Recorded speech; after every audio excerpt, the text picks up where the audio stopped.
All right, I'll go ahead and call the meeting to order. I just wanted to give a couple of, let everybody know that this is being webcast and recorded.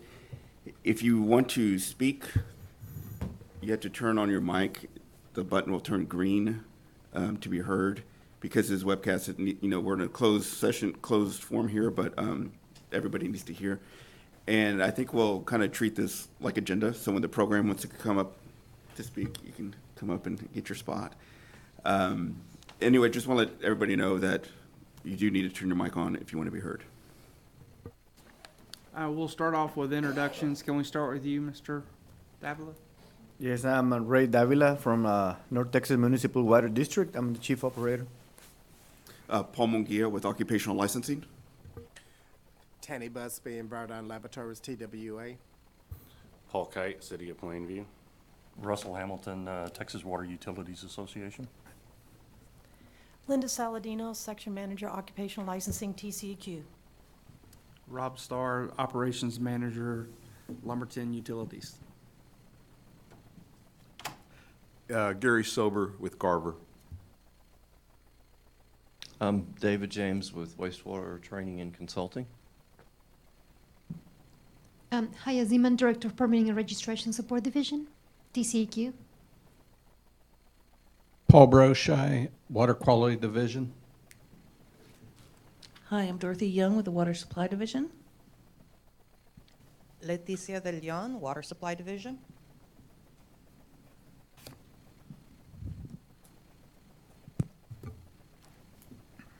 Very good.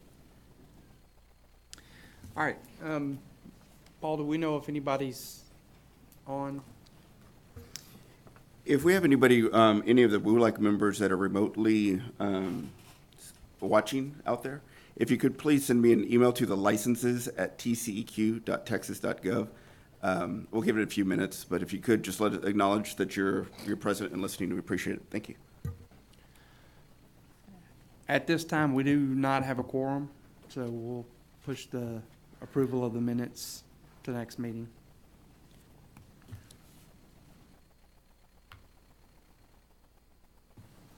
Did anybody have any changes? Did anybody here have any changes? I didn't see anything.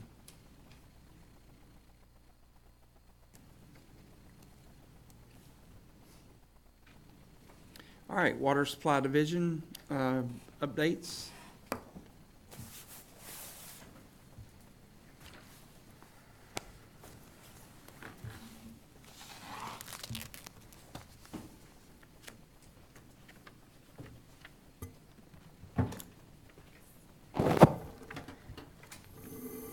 At this time, we don't have too many updates.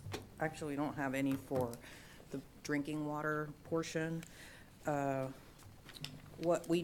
We had questions, I think, from the last meeting on mobile water systems and water haulers. I provided 2 documents that cover, their guidance documents that are posted on our website, and I believe they're also going to be emailed to all the members of on the committee or anyone who's interested in getting copies.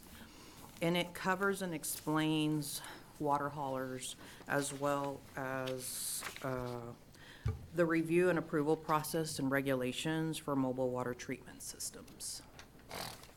I'm not going to cover them because they're kind of extensive, but if you all get an opportunity to read them and review them, and if you can put your questions forth before the next WULAC meeting, we'll be more than happy to address anything you have. Thank you. Thank you. And I'm Dorothy Young, also with the Water Supply Division, and I just wanted to give you a little update about an organization TCEQ was a founding member of and would participate, and maybe some of the water systems you work with might be interested in taking advantage of this. It's called the Texas Water Infrastructure Coordination Committee, or TWIC. That's not a very easy name, but at any rate. We hold meetings every other month. It's a voluntary organization made out of regulatory agencies, so EPA, PUC, TCEQ are on it, funding agencies, both federal and state. So we have Texas Department of Agriculture, U.S. Department of Agriculture, Water Development Board, other organizations like trade organizations, AWWA, TRWA's member. We welcome all kinds of folks. We've got new interest from FEMA. They're joining us. Texas Department of Emergency Management, after Harvey has expressed an interest, they're joining. We have a lot of good discussions. We don't have money ourselves, but the agencies that belong to the group do have money. And so people come to us with projects and problems and say, well, we need funding to pay an operator and also to build a new water tower.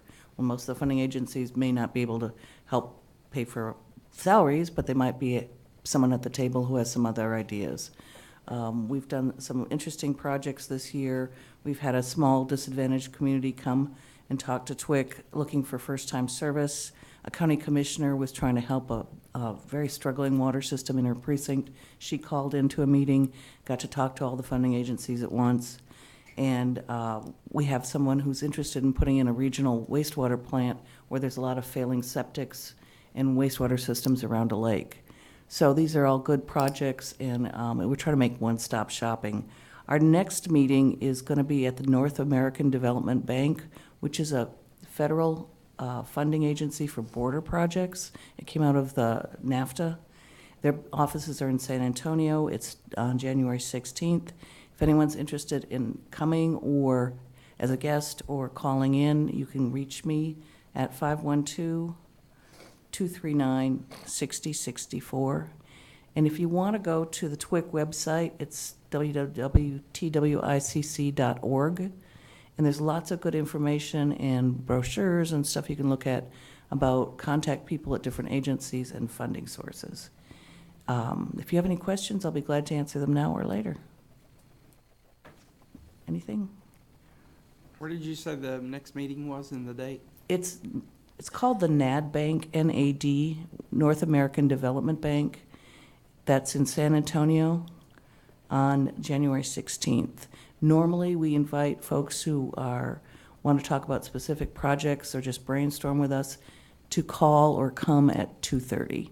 And I can get you on the agenda, or if anybody, we do these meetings every other month. Each agency takes turns hosting them. So probably TCQ will be doing one probably in May, but Rural Water just had one, Texas Department of Agriculture just had one. It's totally voluntary. Some states this is mandated by the governor or legislation, but here in Texas we're just doing it sort of on a goodwill basis. And the Water Development Board hosts our website for us. Okay. Thank you. Thank you.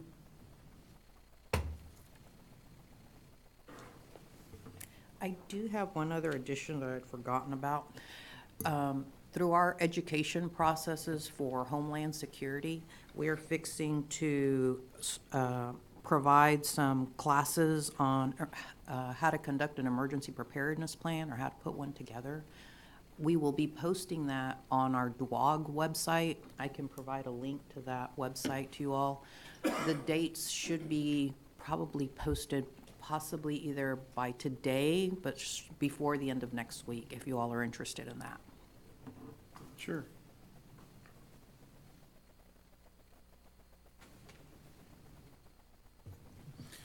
Rob, I just did want to let you know, we did hear from some MUA-like members that are watching online. We have David Garza, Corey Moose, and Kenny Hutchins. All right, awesome.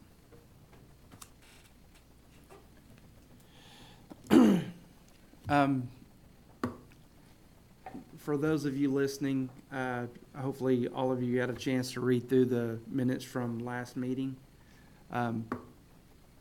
With you guys watching, we can actually take a vote if y'all would. Look over the minutes. If you saw any changes or corrections that needed to happen, would you please email Paul? And then email him that, make sure there's no issues with them. I'm sorry. We can actually take a vote and go ahead on the minutes. I'll entertain a motion, and we'll let them email their vote in. Correct. So, I'll make the motion. So I have a motion to accept the minutes as presented. Yes, sir. I have a motion and a second to approve the minutes as presented. All in favor signify by saying aye. All opposed, same sign. And we'll get the email from our members. All right, our next, any more from water quality? All right, our next one is water quality division updates, Miss. Lori wasn't able to be. Yeah, that's okay.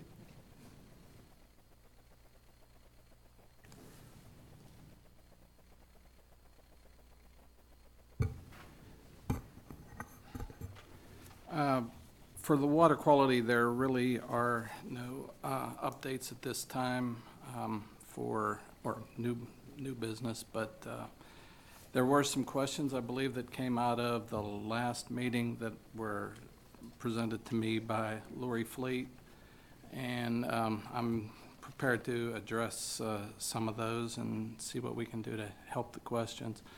I know one of them, I believe, had to do with reusing the reuse water and chlorination and causing foaming and that within the plant. We have been discussing that. Basically, the chlorine residual that needs to be on the reuse water is due to the fact that we want to make sure we kill all the fecal matter that's in the water. So it's got to meet either the type 1 or type 2 standards for, if you have an overchlorination, yes, you will get foaming and that. But basically, we don't want somebody within the plant using reuse water that isn't chlorinated enough to kill the fecal matter and them spraying it all over themselves and anybody else that may happen to be in the neighborhood. So that's why we require the chlorine on that. What kind of residual are you requiring on that? Basically, what's in the permit. I mean, you have to meet the type 1 and type 2 standards for E. coli or fecal coliform. Okay, is it possible that they could move, they could change their spray bar water, their washdown water, draw off points to eliminate the chlorine? I mean, because what you're doing is you're fragmenting the flock and you're causing issues with TSS, and there's some issues with being able to meet ammonia restrictions from where the chlorine is being applied in the clarifier and washed down in your plant. Get your mic.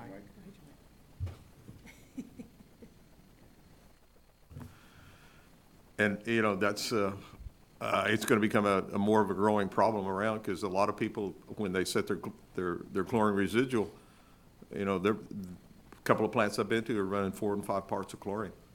And, you're basically what you'd burn out a swimming pool with at that range. And you're going to have issues with non-compliance on some of the plants on TSS. Our number one goal with everything is health and human safety. I understand. As long as that's being met. I understand. But when you get into water reuse and water conservation in the plant, and you start looking at, okay, well, we can use this as our reuse water for spray bar and foam control and things like this, in actual plant operations, you're going to have to look at separating those two areas, because it has caused some problems in several of the plants that I've worked at. And, the big thing is you take the chlorine away and those problems are mitigated. Right. So, I mean, Yeah. It's a catch-22 situation, because, you're trying to do this and the operator's trying to meet permit. correct. Yeah, and it's, Sorry, Gary, let me what are you using the water for, the treated water for within the plant? well, a lot That of them might have help. they have what they call spray bar water on their clarifier, and it's it's directed in the center well of the clarifier to keep the foam and everything, to distribute it out over the Right. surface of the clarifier so to scum off. And if you have chlorine residual there, you're chlorinating your return. Right. And if you don't need it, you fracture the flock, you cause it to disassociate, and the next thing you know, well, I mean, we're open to reviewing anything. Okay. You know, and we'll do what's needed to help everybody out if we can. I mean, I don't see where that is a real issue because, I mean, an issue that can't be addressed. right. Because. Well, I just wanted to bring it to the attention and say, hey, these guys are having issues. Right. With TSS and excursions, and things like this within the plant, and the main culprit is where their spray bar water has a chlorine residual in it. Paul, for the type 1 and type 2 reuse 210 rules, they have specific uses, right? Would recycling within the plant, within the process, before there is a discharge, would those reuse rules apply, even if they're doing it within the same plant? That's a bit kind of a gray area, huh? That is a gray area, exactly. And that's why I'm saying to make the presentation to us. I mean, you know, we're open to looking at anything to help you guys along. Okay, that's all you can ask for is to say, hey, we have an issue out here. Is there some other means or method we can do? And it's not going to be something that you're going to be able to put across the board. It's going to be on a case-by-case basis. And that's where, that's just like the new technology, which was the other subject. You know, every plant is run differently. Absolutely. So when it comes to new technology, we review it on a case-by-case basis. We don't give carte blanche approval for anything, I should say. But, you know, we're more than happy to look, you know, listen to what the new technology is and review it. I mean, there is a methodology in 217 for new technology. Right. But what you're referring to is something that's been done for a while, right? Right. Yeah, it's, you know, you start looking at water conservation and water reuse within the plant, and the first thing they do is they put a submersible pump in and around the chlorine contact chamber, and they'll start pumping it up for spray bar, and the next thing you know, then you got foam and everything else, and you're killing off bacteria that you actually need further down the line. Yeah. Exactly. You know, it's like I said, it's a catch-22 situation. I mean, the 210 rules were designed for 210 distribution. Right. You know, and this is prior to distribution, so we're in a gray area that I don't think has really been explored yet. So, I mean, it's being done and it needs to be done, and, you know, why use drinking water quality water to wash down when you can use, you know, semi-treated but not completely treated water to clean it. So, yeah, I mean, it makes sense. Is there a case that within the plant, when you're reusing water, where it needs to be chlorinated? Technically, there would be some you know, if somebody's spraying something down with a hose, it needs to be treated somewhat or there needs to be some kind of PPE for the person who's doing the spraying because of the human health issues. I'm gonna put Ray on the spot right here. Ray, do you guys wash wash sidewalls down periodically on the aeration basins or not? Yes, we do. Okay. You know, that's typically a place that you would use it is you would wash that down, and if you have a chlorine residual there, you may or may not affect the biology, but in a lot of places you do have some effect on the biology. Yeah.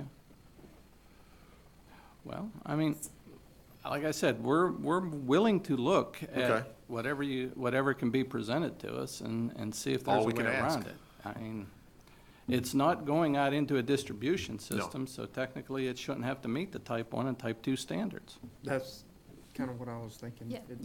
I agree. So Gary, perhaps maybe you can either write a letter explaining your issue to water quality, or maybe a meeting, or what do you suggest, Paul?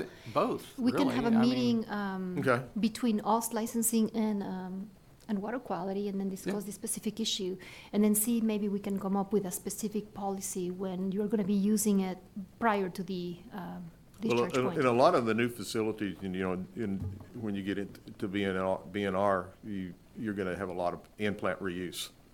And so, you know, maybe the engineering community needs to take a look at, okay, this is in-plant, a non-potable water reuse system, which is gonna be separate from what you're saying, and then have the agency take a look at it to see, hey, what kind of hazards or pitfalls can we have when this does occur? Right? Yeah, and going back to the intent, since, you know, Right. the 210 rules were intended like, you know, for reuse on toilet flushing and irrigation and things like that. Yeah, the specific uses that are listed in 210. And I mean, 210 doesn't technically cover some of the Exactly. in-plant uses, Yeah. Exactly. Thank you. so.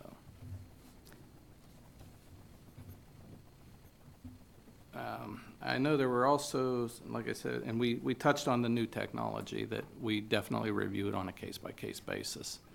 So, you know, and there is a methodology in 217 to follow to make a presentation to us to get new technology reviewed. And it involves pilot studies, and, you know, we do write approvals and work with the regional offices to make sure plants can bring on new technology if it's worthwhile. And, you know, we review it and look at the data, and that is the one thing, though, is we definitely need the data to back up any assertions that are made for new technology. Paul, can you give us some examples of maybe some new technology that, Yeah, I mean, well, a couple years ago, there was biomag that was new, and there were pilot studies being done on that, and adding like magnetic type material to help take solids out. So that was one thing. We've also reviewed some new technologies and new microorganisms that are designed to help reduce sludge production. And there's studies that are still ongoing on that issue. so in other words, it still does the treatment but doesn't produce as much sludge? and Correct. solids handling? Well, you know, some plants haul sludge on a regular basis. We've had people come in and make a presentation to us that have said that if they use their microorganisms, they can, you know, reduce sludge by 96%, therefore they're not hauling as much. So, I mean, And that process to get those exceptions or to go through that new technology approval, that process is described in 217? yes, it is. And they can always come up, I mean, make a phone call to us over, there's 3 people that review plans and specs, and we're the ones that are responsible for reviewing new technology. And Paul, that's outside the variance process, or this is included? That is outside the variance process. Okay. Because new technology would be something that isn't addressed in 217, where a variance would be against a 217 rule or requirement. No, that's a good clarification. Paul, we do have a question that was emailed from one of our members, Corey Moose. He says type 1 and type 2 water doesn't require a minimum chlorine residual as long as there's a reduction in E. coli. Is the chlorine requirement specific to the permit of the plant in question? For their effluent standards, that is where the chlorine requirement does come in. There is no chlorine residual requirement in 210. They are correct. Thank you. But there is an E. coli limit, or fecal coliform. So basically, that means that if they meet those E. coli, if they can demonstrate with data that they're meeting the E. coli concentrations required by type 1 or type 2, they don't really need to have the chlorine residual before the discharge point? I mean, that's how I would have interpreted. Correct, but in order to meet those E. coli You need to limits, chlorinate, you yeah. need to chlorinate. Yeah. So, or, you know, you need to chlorinate, filter, and something to meet those E. coli standards.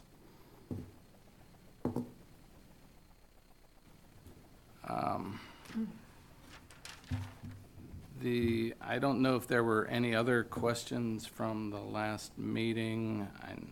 I believe there was some issues on aeration rates that were being questioned. Well, it came down to definitions on fine bubble diffusers, coarse bubble diffusers, and I've run across in the value engineering meetings what they call, we're going to put in a medium bubble diffuser.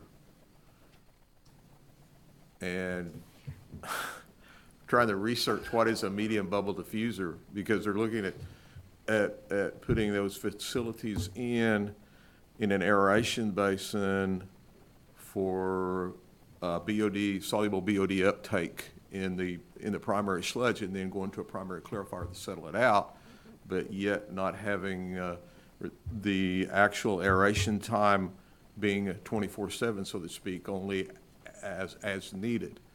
And, my take is, will a medium, if it's a medium bubble diffuser, will it actually keep the solids in suspension without them having to settle out in that primary air basin before it goes to the primary aeration basin before it goes to the clarifier? So, but this can be a subject of conversation between you and I'm going, I don't know. I have never run across the medium bubble, what they term as medium bubble diffuser. Neither have I. So, yeah, So I'm going. 217 addresses fine and coarse. Right, yeah. And if there's something in between, then it's not addressed in 217, that would probably be a new technology that we would have to review. Right. So, yeah, that we can look at it. Yeah, because, my take on the thing was the fine bubble diffusers came about back in the early 80s, and they were put in a conventional treatment plant that had primary clarifiers because you removed a lot of the coarse, heavier solids. And in that being, you had less solids that would settle in the aeration basin. But now you see fine bubble diffusers being put in all aeration basins, and one of the chief maintenance headaches that the operators have is they have to get in there and clean it out because those heavy solids weren't removed. Right. And there needs to be something addressed to, okay, well, what can we do to mitigate these solids buildup in these units with these bubbler systems that weren't designed for these heavier solids? Yeah, because they're not using the primary clarifiers. Yeah, because, they go, well, hey, these things work real well. Transfer's good, it's fine, but the bad thing about it is those heavier solids, and without good grit removal. Right. They're in the aeration basin, and you got to keep them suspended and. Yeah. Before, okay. Anyway, but yeah, let's have the conversation off Okay. on that. Just some clarification, is this being proposed by the operations folks in the plant, or is it an engineering firm wanting to? These are projects that the engineering firms are coming up with, this medium bubble diffusers. So that would be something that would be coming up for review anyway? Yes. So, yeah, okay. And I believe that's all the questions that came out of the previous meeting. We actually covered reuse, and we were going to kind of table that for next time, but you kind of jumped on that one too, Paul, so you took that one on. There was one more issue, is the last heading here, where I remember that last meeting you guys were discussing, you wanted to clarify the intent of the design criteria. I think that there was a little bit of a debate going on between, apparently, and let me know if I'm quoting this right from what I remember, but they were saying that sometimes investigators go to their facilities and enforce them against an operational thing based on 217, even though 217 is mostly a design criteria with a requirement to have an operations and maintenance plan. And to what degree the design criteria in 217 were intended to also be used for operational criteria. So I think this was more like a philosophical discussion of what the 217 criteria were originally intended to do, and perhaps, and we don't want to put you on the spot, but just kind of like open up the discussion, perhaps once we clarified internally, engage the regional offices to make sure that we're applying those criteria as far as enforcement goes, the way they were intended. Okay. So, I mean, if you want to discuss philosophically what the 217 design criteria were intended to do, that's fine, but eventually I think we need to have an internal meeting between water quality and us to discuss that. And then if there is a discrepancy between the way water quality is interpreting it and the regional offices are interpreting it on the ground, we need to speak in a unified voice as an agency. Right, yes. Can I expound on that just a little bit? Yes, of course. What the problem was, or what we're hearing, is in one specific part of the state, they're taking let's say the aeration basin is supposed to be designed at 2 milligrams per liter, Right. DO. Whenever they come do a sanitary inspection or do the inspection of the plant, and they drop a DO meter in there, and it's not at a 2.0, it's less than that, but the plant's meeting permit, they're still getting written up because of their non-compliancy with the design criteria. Well, yeah, and the design criteria, like you said, does say that it has to be designed for 2 ppm or 2 milligram per liter of DO. Right. However, there is nutrient removal that is going on in a lot of these plants. And in order to have the nutrient removal, you have to have different stages within your aeration basin, of some of it being anoxic and that. So your DO is going to fluctuate. So, But as long as you're meeting permit, how you get there is like we said, open for discussion, right? Right. I agree with you, and that is the important issue: is are you meeting permit? Right.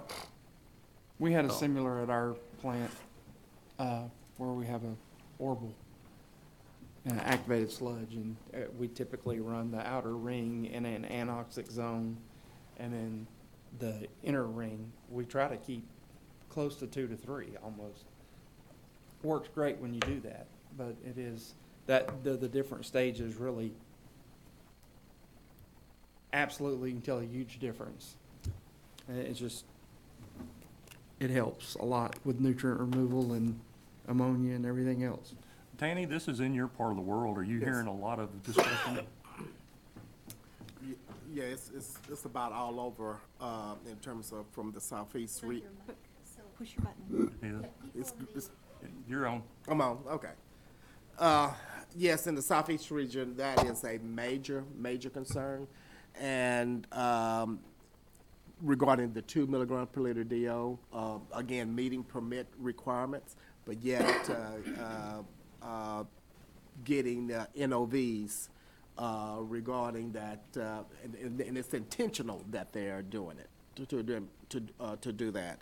So what I'm not understanding, what is the policy, because we're using a design criteria, Right. To impact a operational criteria, and what we'll be doing, we're tying the operator's hands. You're not giving us the tools of what we want to do if we so choose to have, nutrient removal, whatever the case may be. Mm-hmm. And the most common one is the anoxic zones. Right. Now, one thing that I have heard, and I'm just not quite sure throughout this process, that there is a variance from, particularly in the region down toward the Houston area, and I'm not quite sure if this is accurate. So I'd like to get a little clarification that if you go through permitting, and the engineer go through permitting and say that we are going to create an anoxic zone, that they will waive that 2 milligram per liter, and I think they drop it down to 1. Have you heard anything like that? I heard that, same thing. That kind of thing. These are rumors. We have not got any factors, so we're trying to get a little clarification. But the other thing is that it seems to be inspector specific, like there is a specific inspector that is pushing this 2 milligram thing, whether it's Yeah, in East by Texas, intent or not. that's real typical in East Texas, is some inspectors are going, well, you have to have it because it's in the regs. Right. Rule says you got to do this. And there's Well, other plants need a inspectors who've permit. been there longer and they realize the plant's in compliance and running well, and they say, well, you're an operator. But Paul, if they're having some sort of an anoxic zone or something like that, that would have to be reflected in their permit, correct? Should be, yes. Yeah. So, if the plan is just trying to do it to kind of do it, they need to be sure that it is reflected accurately in their permit, and they have the permission to do that and operate in that way, probably. Well, you know, we had an oxidation ditch that if you ran it at 2 milligrams, there was foam everywhere. Right. You drop it down close to 1 or even less than that, we had no problems whatsoever. But if they came out and did a DO test of that ditch, we're not in permit as far as the design criteria. We just recently had a TCEQ inspection, and when we went through our VNR system, we were told that the most important thing was the effluent. As long as we were meeting the effluent permits, we were able to do any modifications as long as we needed to get the process going. Now, I know that the BNR system is something new for our operators, and on the topic that you, Gary, were talking about maintaining the solids up, for us, we have we have an issue because we got like 6 aeration basins, that all of them, the effluent goes into only one channel. And that channel has walls in the middle that it gives a lot of detention time. And with detention time, you know, a lot of settling is gonna happen. So, I don't know about that type of diffuser, but we decided to go with a coarse diffuser, and that's the only way that we were able to maintain it up. But on the BNR system, the first anaerobic zone, that's why the engineers, I think, came up with the mixers. You got 2 mixers, they keep the solids in suspension, you get rid of the air. And so far, it's working great. It's working great for us. But as long, that one inspector said, as long that you're meeting the effluent parameters and whatever you got working, it's different. Every plant is different. So whatever you got on the BNR system parameters set up to get it going, I said, it's gonna be good. As long as you maintain the positive DO, like a minimum of 2.0, okay? And the operators in the past, they were saying, okay, 2.0, we're gonna maintain 2.0 milligrams per liter. But if you maintain 2.0 at the end of the BNR system, and when the recycle pump catches that and brings it to the anoxic zone, then you're not gonna be able to denitrify. Because all the bacteria is gonna say, hey, I got oxygen. Why should I breathe from my NO3? And that's why we try to explain the operators the difference limits of oxygen on every zone. And but it's said if you have a 1.0 on the anoxic zone and it still is working, it's okay. But just don't bring it below that point. But you're not gonna get we're not gonna rat you up because of that, because it's under 2. Well, I think a lot of this, the implication is that the aeration basin is under-designed or undersized from initially, and the operators are saying, even if it is, we don't need 2.0 to maintain our permit on the discharge side. But it gets back to that design criteria. Does it trump what the permit is, or? I'm not trying to put you on the spot. I'm just saying I know. that- I mean, And in theory, that's you kinda should not what be we're- operating your plant at the design capacity. I mean, Right. your plant should be over-designed, because once you get to 85% design, you should be working on the expansion, so. exactly. Yeah, and it's, like Haya said, it's philosophical, and it needs to be, you know, But right now, it's in one specific region, and if we can Right. address that, then, you know, this problem goes away. my phone has rung, and I've talked to people about the issue, and I've talked to my partners in the plans and specs, and we've had discussions about it. I'm at a loss because, frankly, I've never been an inspector, so, I know what the rules say, and I know what the specific 217 says. It says must be designed to provide, With so- a lot of emphasis on must be. Yeah, must be designed. That doesn't mean it has to be operated. Right. That just means That's where the designed. disconnect seems Yes. to be. So, I Yeah. mean, there has to be leeway, and, I mean, if it was, I would think that if I was running, and this is just me, and like I said, I can't speak for the inspectors, but I would tend to look at what's going out, and are you meeting your permit? And is your plant able to meet it consistently? Sure. So, I mean, because that's the important thing, because that's what all the testing and all that is done, is to see what the receiving body is able to take, and that's where your limits are coming from. Russell, if I suggest so we can put this issue to bed and actually resolve it, if you could send me an email explaining, or somebody can explain the situation, and particularly what region or regional office this situation is happening. The only one I then- know of is Houston.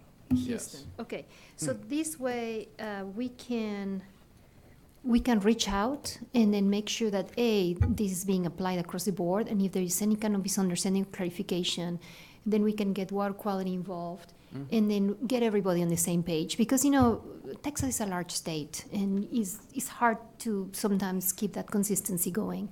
And as issues come up to our attention, we need to make sure that so if we can.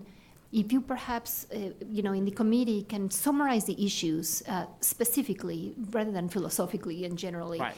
and also regionally, and then I can then reach out internally and then, together put a clarification position, and then reach out to Office of Compliance and Enforcement, make sure that everybody's on the same page. And then the same issue with the chlorine. I think it would be important that everybody benefits from this discussion, not just us. I did want to, Corey, David Garza did provide a comment. It's not really a question, a comment, but maybe he could get with y'all to include it. Anyway, his comment is, but there's also an issue on sampling also, when using UV system, where sampling should be for E. coli or fecal. So I think he has some other issues also. It wasn't a question, it was a comment, but maybe he can provide more information to y'all as far as incorporating one unified Make it all response. one Yeah, issue. yeah. So Yeah. for the record, I just wanted to read that in there. Residual situation, he would just be Right. meeting the We can make that happen. We can get you some information, okay. Yeah, we look forward to it. And then the same thing with the chlorine residual. I think that would be the best way to go about it.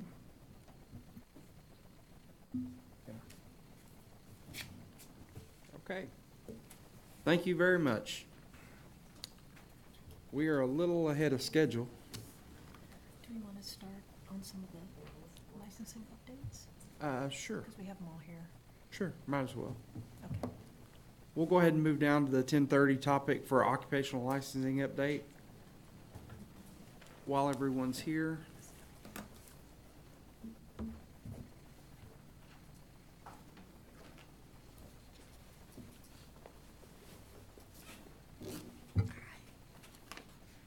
Good morning.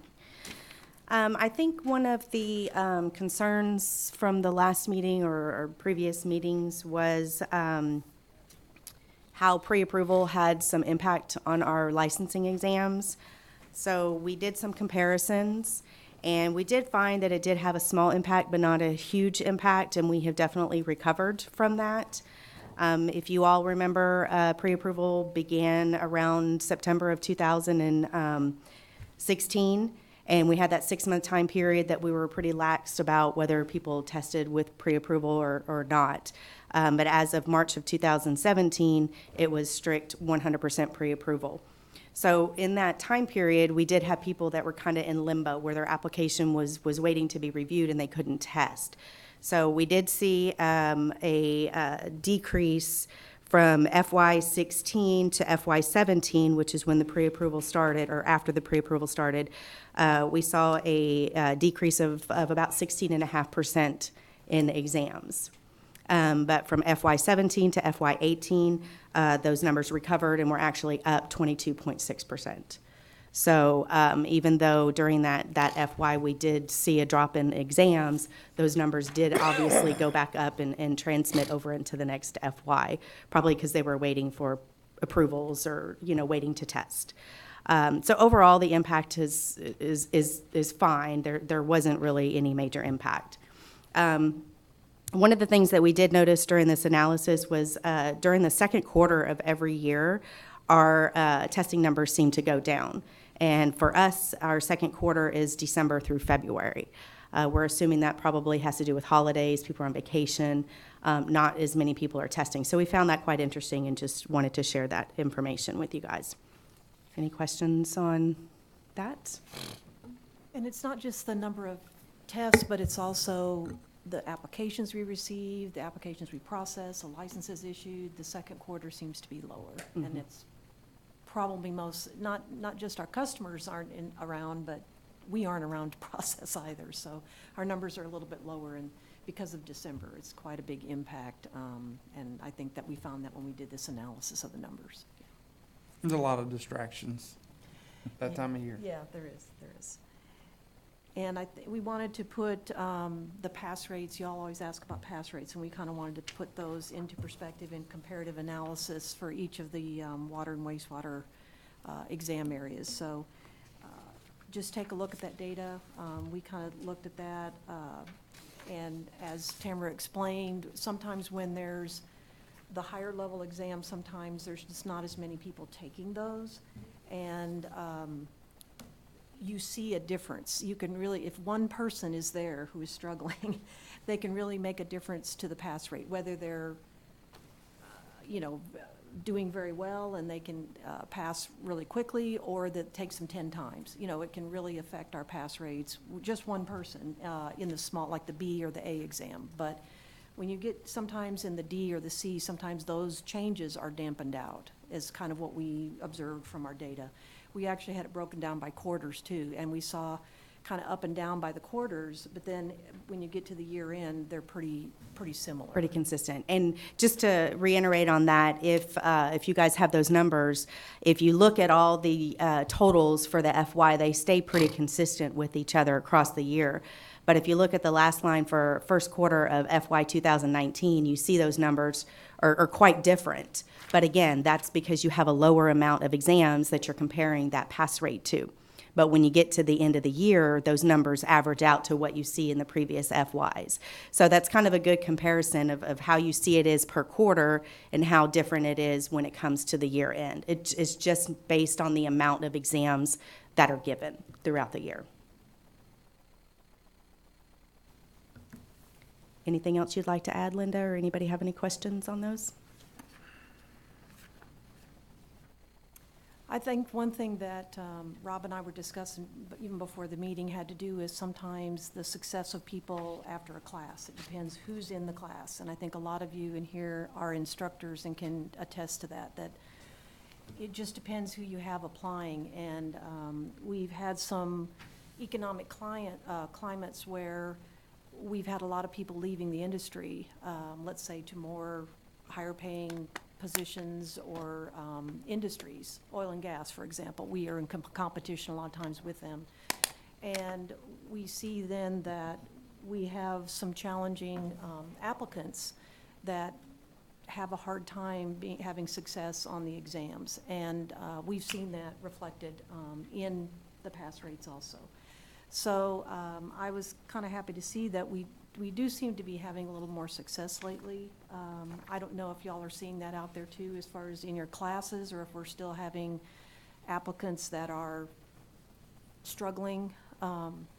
We've talked a lot about the loss of people through retirements and things like that. But I think, like I said, I think we've talked before about the pay rate of our operators and trying to get them in the industry and making them understand that if you can get them in the industry and try to get them to progress and understand that, I noticed that at one point between FY was it 17 and 18, we had almost double the number of applications for collections 2, let's say.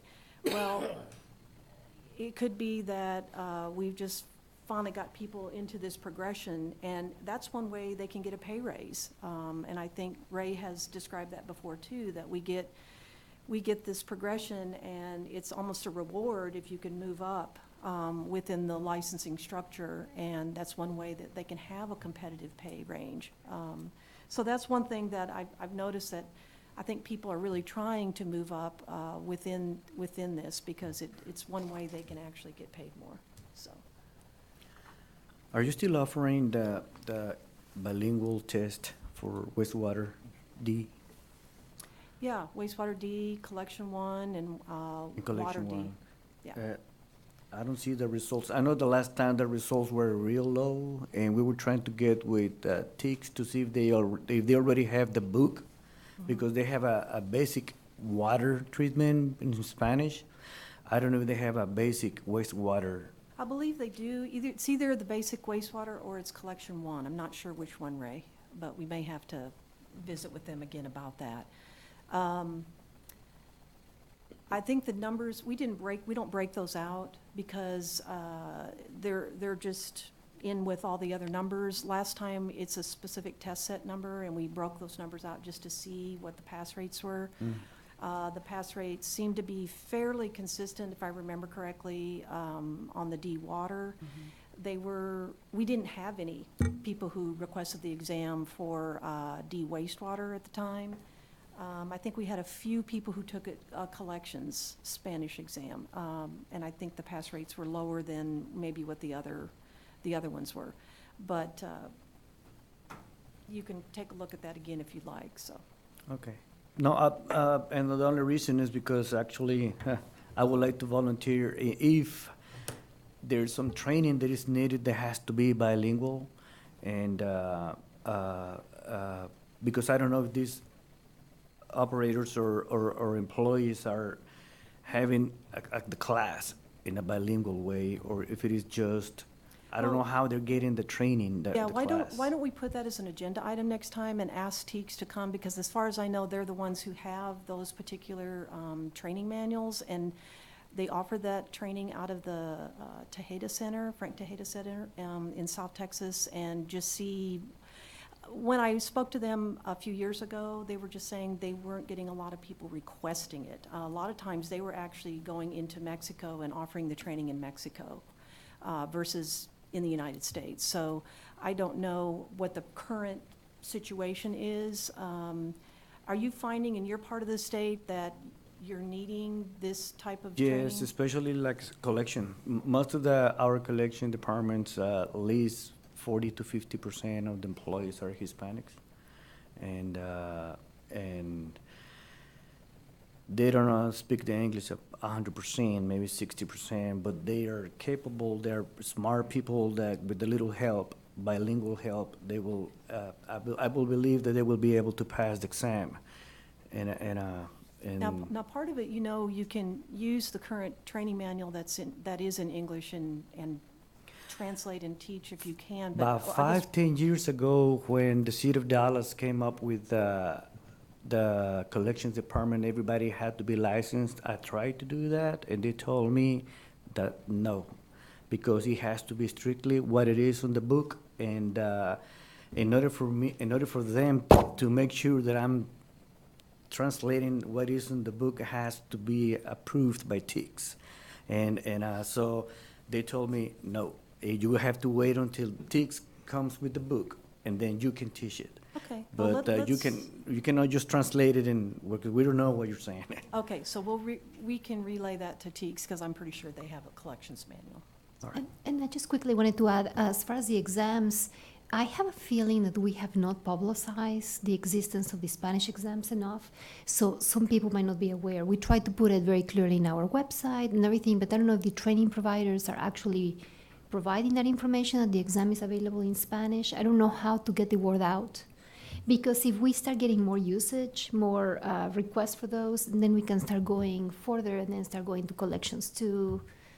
Yeah, Yeah, we can ask the training providers, but I do know that some of them have put it, I know TWA put it in their journal to advertise it, and. Have we seen an increase in requests for the exams?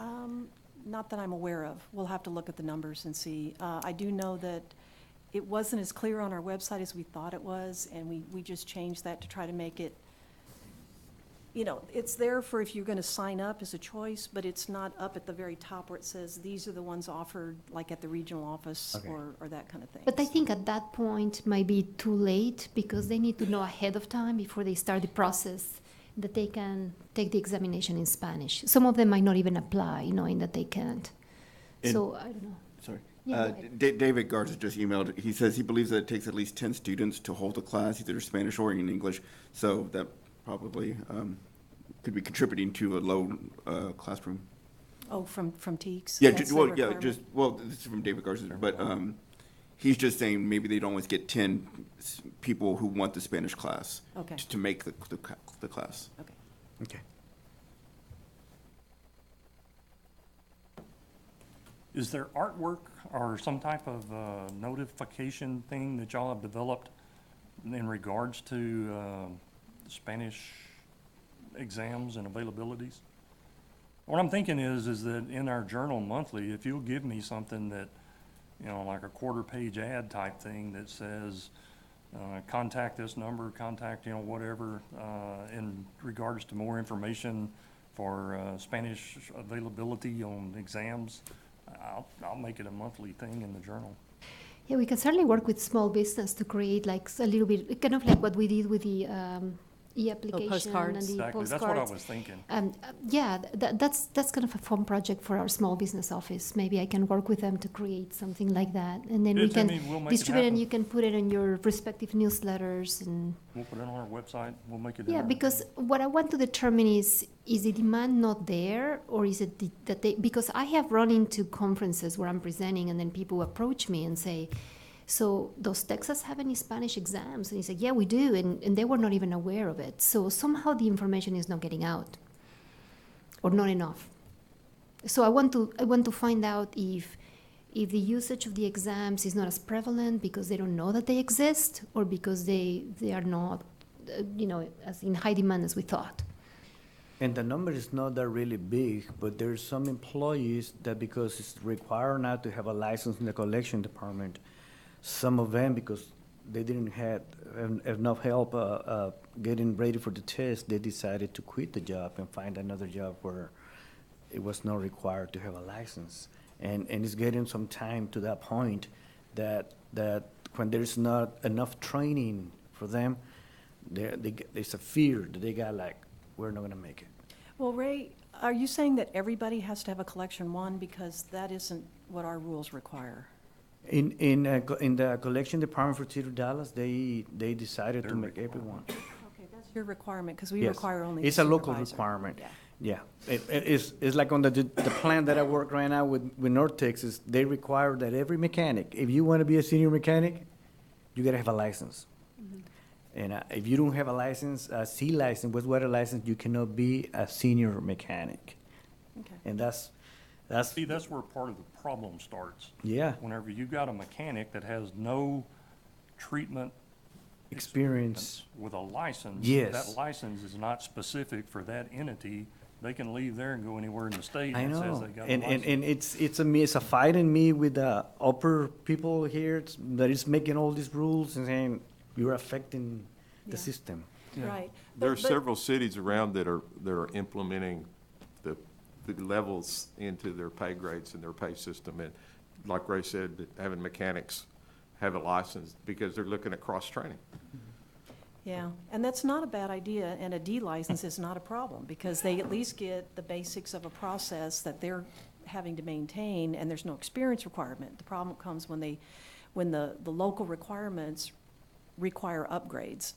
I believe David Garza was one of them that had questions for us this week regarding, it was almost an impossibility for one of their positions to earn a C-level license because the jobs that they did were not going to be required, would not be qualifying experience to obtain a C license. So you don't want the cities, I think it's great that they're including licensing for cross-training purposes in their job requirements for these other areas, but at the same time, you got to be careful that you don't put yourself in a position where you can't earn the license, so. Yes, and I see the problem already in our organization, and, 'cause there's some mechanics, real good mechanics, that like, I cannot pass the test, and. Because they're we're not in the getting plant, they don't Yes. understand operations, okay. I have a quick comment about this, getting the word out on Spanish-speaking training and tests. We did a project in Presidio County and I think I talked about this the last time I came, we are working with a small community that's very, very, very remote, and they don't have an operator, and they need one. And so we were trying to home grow some operators.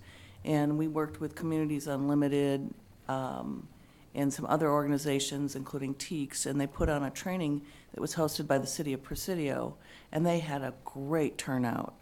And some folks who are moving up within the city of Presidio because they had the Spanish training, now have the Spanish tests. So I would really recommend reaching out to the Texas Municipal League, talking to border towns or other places where they have people on staff already. They just don't, the managers don't know this exists. They just, the town went crazy for it. And now they want wastewater training. And so I think you could do that all over the state. But it's finding a sponsor who's willing to help find a room, do all that thing. And then the person they were trying to train is the mailman in Marfa because he goes out there a couple times a week. But he had to deliver mail on Wednesday. So the 2-day training had a break where they all went to plants. And they actually toured plants as part of the training. And so that was a hands-on experience too. So there's a great model. If anybody wants to get more information about it, I can put you in touch with them. City of Presidio was not only tickled, their feelings were hurt before we asked them to sponsor it. So I think you have a great opportunity with finding hosts like that. And you have a contact for Texas Municipal League for who you deal with? I didn't use them for that, but I was just saying for cities, a lot of folks do. That would be Small perfect. business, Jason in small business goes to the TML meetings, but also sometimes county judges, county commissioners. If you get the word out, also we have a contract with Texas Rural Water Association. If you want to give us handouts, we'll have our contractors deliver them to water systems when they're out there visiting. It is a hard thing to get the word out. I mean, I'm always amazed with what things I don't know about, and we're all inundated with so much stuff. And we also, I also discussed it with our Office of Border Affairs with Steve, and he also tried to get the word out. But it's still not Right. out enough. But I think if you can say, hey, City of Roma, call Presidio and find out what we did there, and we'll do it for you. And TEEKS gave the discounted tuition, and so I think they had like 25 people, which is pretty good for Presidio. Thank you so much. I have one other thing, just kind of thinking out loud here, but one of the other issues that we have is we know how many licensed operators there are in the state. We have no idea how many unlicensed people there are. And we can send out emails, we can do blast, we can do all of that to the folks that are licensed, but the ones that we're actually targeting, we have no contact with. And as far as I know, no way to do that. Except for the training providers, right? Because you're providing training. But, I talk to Ray. I don't talk to his staff. Right, right. So if it's something that he's passionate about, then he'll pass it down. But if it's something that he doesn't really have a whole lot of interest in, he may not be as passionate and may not pass it down to the folks that would really need it. That's why that tip of reaching out to Texas Municipal League might be a great idea, because then they can reach out to all the cities. You're at city leaders and department Right. heads again. You're not at the core of the people that you're trying to reach. And That's true, unless they're currently employed and they're trying to become But operators. if they can go as managers back and say, man, you are a really good worker and I want to keep you, now I have some tools and training and resources to help you. So maybe a middle management level, and TML may have outreach that way. I'm just trying to think of trade organizations that represent large groups of, like AWWAs. Or high schools even. Well, I thought about high schools while I was sitting here, and I think that there's some opportunity in places like Presidio, since they've already gotten an interest.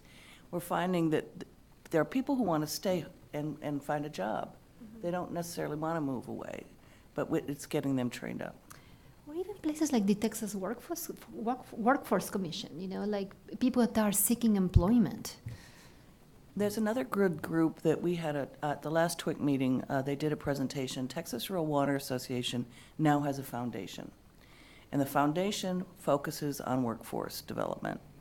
And they have scholarships and they have stipends to help operators stay in their jobs.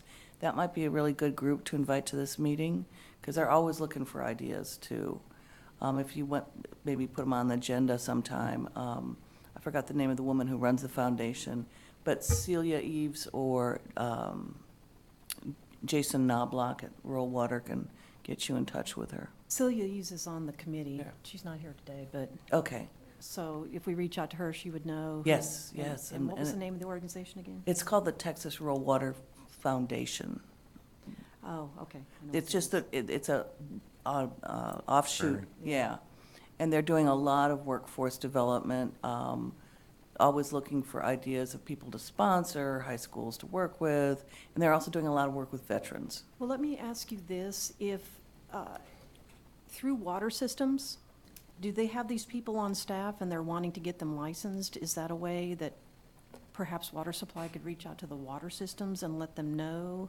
Yeah, that's You a know, possibility. Because that sounds like, you know, we're not gonna necessarily find these people. And you know, OCE might be even better, because the regional inspectors who go out there already have a personal relationship and might know that there's these really smart guys here who just, I'm from the state and I'm here to help you.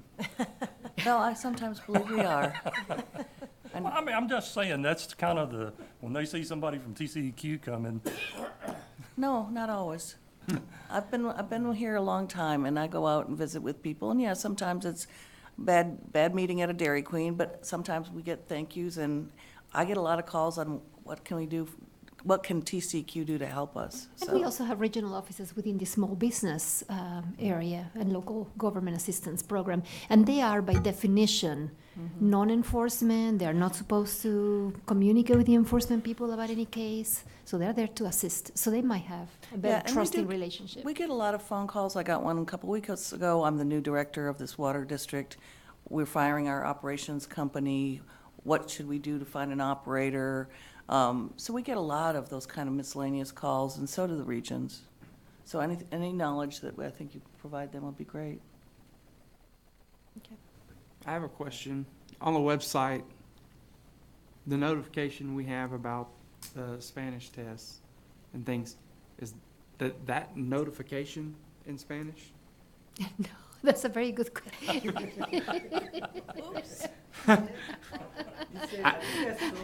Se habla español. I think we had it at first, right? Javier? We had it in English and then we had it now in you started meddling, boy. If they don't see it and it's not, I think it's highlighted with red letters saying now we have Spanish test But instead it of. says in- Spanish, it Yes, doesn't say doesn't español. it's in English though. Yes. Then you still have to know some English to get to that portion of the website, right? Okay. But that's a very good point. We need to say español. Okay. Okay, any other questions about the exams or anything that we had discussed a little earlier? Okay, I'm going to go on, and last time I was here, I did a presentation on our new electronic application, and I just kind of wanted to give you guys an update on how that was going. Since October 11th, which was our deployment date to the public, we have received over 1,800 applications via the electronic way. We still accept paper applications, so we still have those coming in as well.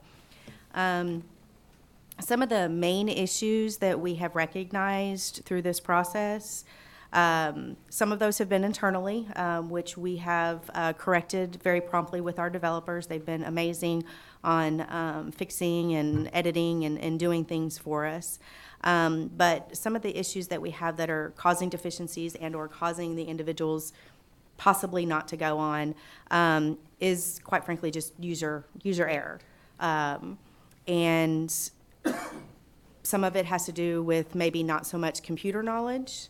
Some of it may just be that they're not reading or understanding some of the questions that's being asked and what they need to answer. So they typically call us, and we help them through that. We can get through that pretty easily. Some other issues that we've had is we have some fail-safes in place. If you remember my demo last time, where if they answer a question yes or no, then it prompts another question. Or if they answer a question a certain way, it actually tells them, I'm sorry, you're not eligible for this license, or you cannot go on, what have you. We have individuals that have gotten creative and get around that system. So a couple of examples that we've had recently is one individual was wanting to renew his license. Well, this electronic application is not for renewal, and if you put your information in there and you say you want to renew your D, it tells you you cannot use this. You must go to Texas Online or texas.gov. And this applicant, we're assuming, went and changed the license type to get through. So he needed to renew his D, but he submitted an application for a B ground. I'm sorry. No. I wasn't naming names, Rob, but no. So then, now we have to take some extra steps internally to get that converted back to a renewal and get rid of that electronic application. And so it was, that takes our time, as well as this individual has to do some other work too.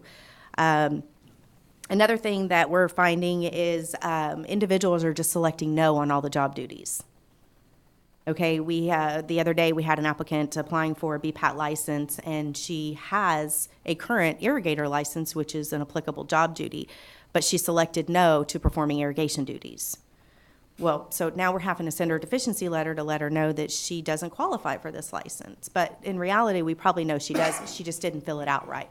So instead of being honest with the answers, they just try to get through it quickly and do it. So those are just some of the challenges that we're facing with this new electronic application.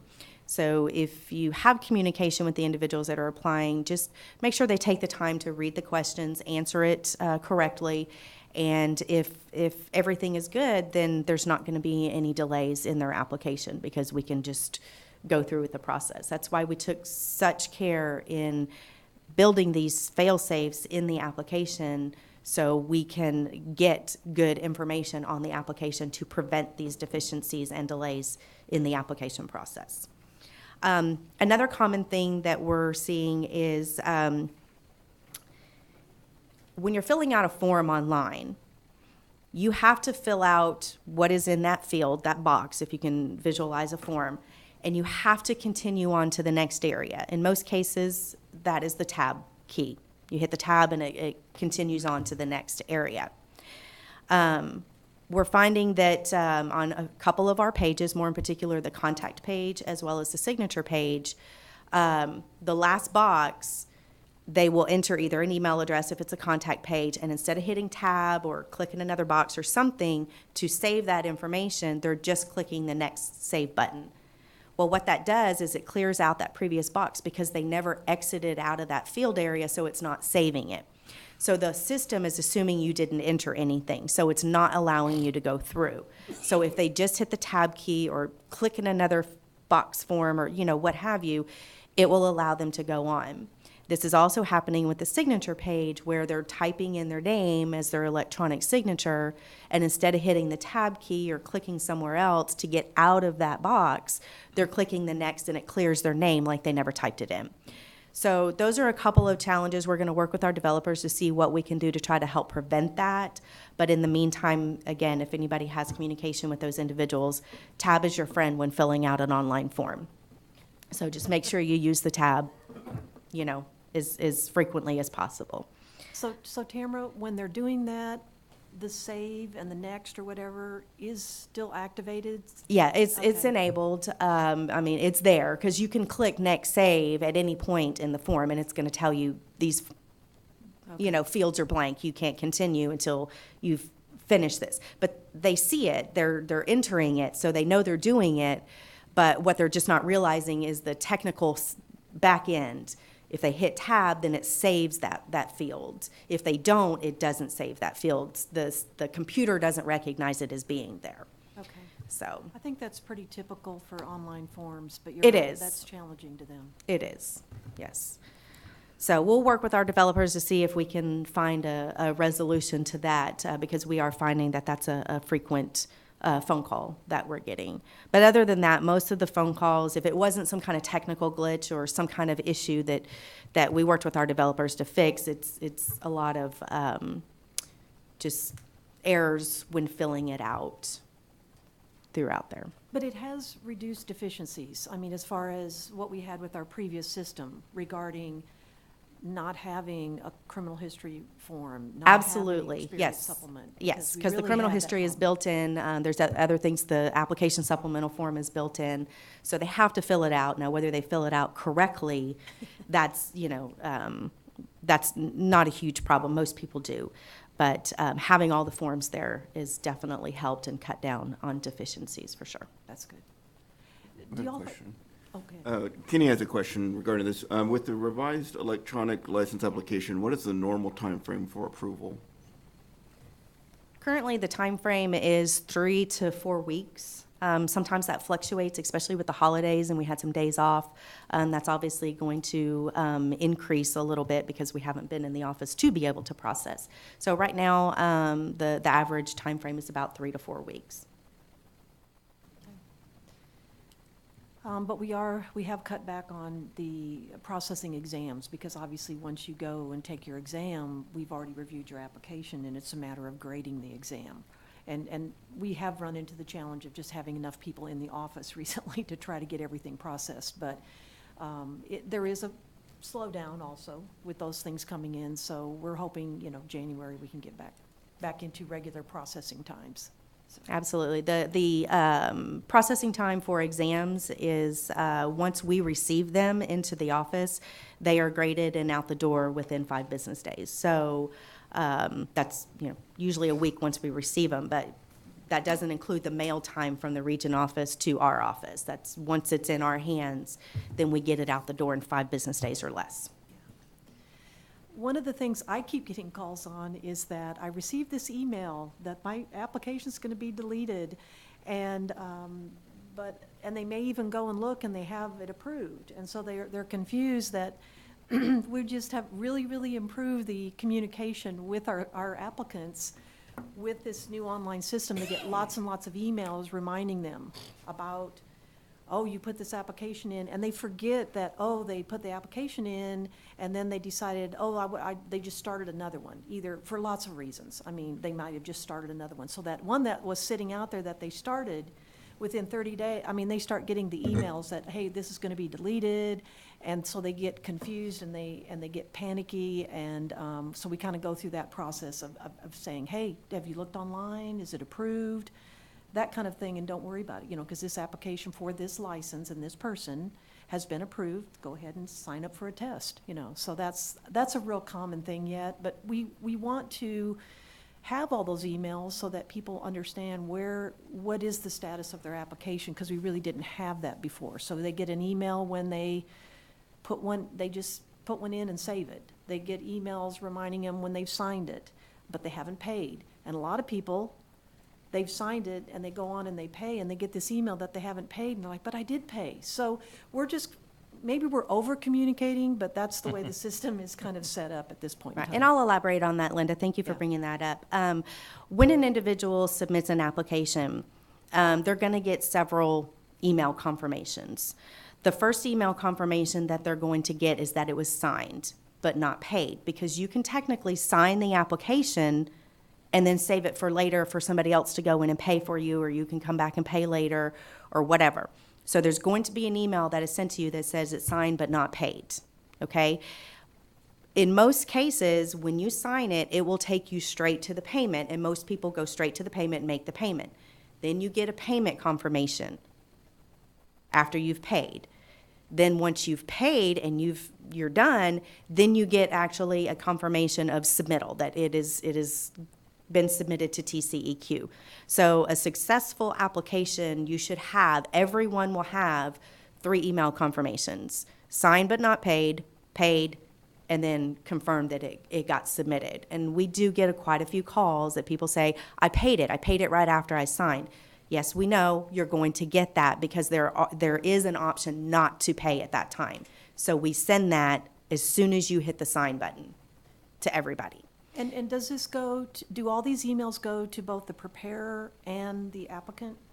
It goes to when you go into OLIA and you sign in, the first initial page is to log in with your name and your email address. If that name is different from the applicant, then they're going to get each email. So the preparer, whoever logged in, is going to get the email, plus the applicant is going to get the email. So if they're the same, then obviously it's going to just go to that one person. But if they're two different, then it will go to each person, the person logged in and the applicant themselves with their email address. When an application is started, our system is designed to automatically delete that application after 30 days if it is not successfully submitted to TCEQ. This is so our system isn't bogged down with a bunch of applications that are just sitting there in limbo. So there are several emails that applicant will get. Not only the applicant, but the person that logged in to OLEA will also get these emails. So it might say, you started an application on December 9th.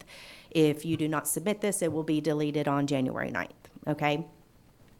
So that is our fail-safe to make sure that individual knows that they have an outstanding application. We have had several individuals, training providers, bosses, secretaries, that have started an application with someone or maybe started an application themselves just to see what the process is and just kind of say, okay, well, I don't need to submit it, I'm just going to let it go. And then they're calling and they're saying, I'm getting all these emails, why is it deleting? We submitted this one with, John over here, but I'm getting this email. Well, because you started this application, but you never finished it. But the application that you did finish and successfully submit to TCEQ, you have those email confirmations. And of course, we can verify that, or they can verify it on the website. So just keep in mind that if somebody starts an application and they do not finish it, they will get notifications probably 3, 4, maybe even 5 times that this application is going to be deleted. Because we can't come back and, somebody says, well, I started an application on December 9th and y'all never got it. No, because you never submitted it. And you probably received 5 emails from us saying it was going to be deleted. So it's just a fail-safe for us as well as the applicant to make sure they know something is there. We want them to know. So yes, we definitely want you to know if we're going to delete something. But in most cases, somebody has just already submitted an application, but they started another one. We had an individual that logged in and he couldn't remember his password. Well, we can't retrieve passwords. So if you can't remember your password, you're just going to have to start an application over. So then this guy's like, well, I already submitted my application. Now I'm getting these emails that you're deleting my application. After further conversation, it was because he had originally forgot his original password, so he had to start a second. And we determined, no, we have your application. That's the old one. Just don't worry about it. It's going to delete on its own. So if you can help get the word out on that, That's helpful. that would be helpful to us and eliminate some of those phone calls. Quick question. At one point, there was not really, well, I guess you could call it an issue, but people were not going back and selecting where they were going to test. Is that still a problem? I mean, in other words, they're approved, but they never go say they're going to be in central office here, or they're going to be in Abilene, or they're going to be at one of our regional schools or whatever. You mean the conditional approval? For conditional approval or just for testing in general? Well, I mean, they're just not, at one point, there was an issue that they were not seeing that there was another process where you had to designate where you were going to test. That was with the old application. We have built that into the new application. It's a question they have to answer yes or no. Okay. So far as I know, we haven't had that issue. But of course, if they answer no and they mean yes, then obviously we're not going to know. I mean, that's going to be a challenge there. But we are in the process, in another program, that's a good point though, but in another program, we have had an issue with, every one of them has to have conditional approval. And they're still, even though we say there's conditional approval and here's what it is and you have to select it, and then you're required to upload your course registration. So it forces them to go register for the course. The problem is they're not wanting to be stopped. And so a lot of times they're just going on. And so they end up getting a deficiency for the not having the class or training. But the conditional, at the same time, there's a thing of timing. They just need to save the application, go see if the training's available, sign up for it. It should force them, in the case of regional schools and conditional approval, it should force them to go and sign up and register earlier and then come back and upload that registration form. But we have another program where every single one of them is in the on-site program. They have to have that conditional approval, and they're just, they're wanting it right then while they're filling out the application, and so they're just bypassing it. And so what happens is, that's not working real well right now, so we're trying to clarify that language and saying it real plain terms. And so that might also help in the water and wastewater area, because it's basically saying, if you want to test after the class, select this, kind of thing, and then basically they're gonna have to make arrangements for, but that's the whole point, you can save this application, this is an improvement, we couldn't do that before, so take the time, save the application, go explore the training possibilities, and it's put there for a purpose, but like Tamara said, we have a lot of people creatively going around. Just to get through the application, but what they don't understand is if, like you said, if they would just stop, save the application, come back, finish it, then it would eliminate those deficiencies and delays on their application. And we get a lot of people that get upset, why does it take so long? Okay, well, we processed your application within 3 weeks. We sent you a letter and you didn't respond for 2 months. Now you're wanting it now. So, it's not always about us taking a long time. Sometimes we don't get a response from them, but they're wanting an immediate response. So that kind of proves some challenges as well, Just too. remember in Lubbock in November, the numbers that you left here with and the numbers that actually tested almost doubled. Yes. Well, again, if they select no, then we're not going to know to send them that conditional approval letter. We're going to, and in that conditional approval letter, it actually gives them a link to register for the exam at that event. Right. If they do not tell us that they're wanting to test at an event, then we're going to send them a deficiency letter that says you're lacking this class. We don't know that they're intending on going to a regional school or an on-site event or, any other event where we're going to give the exams following the classes.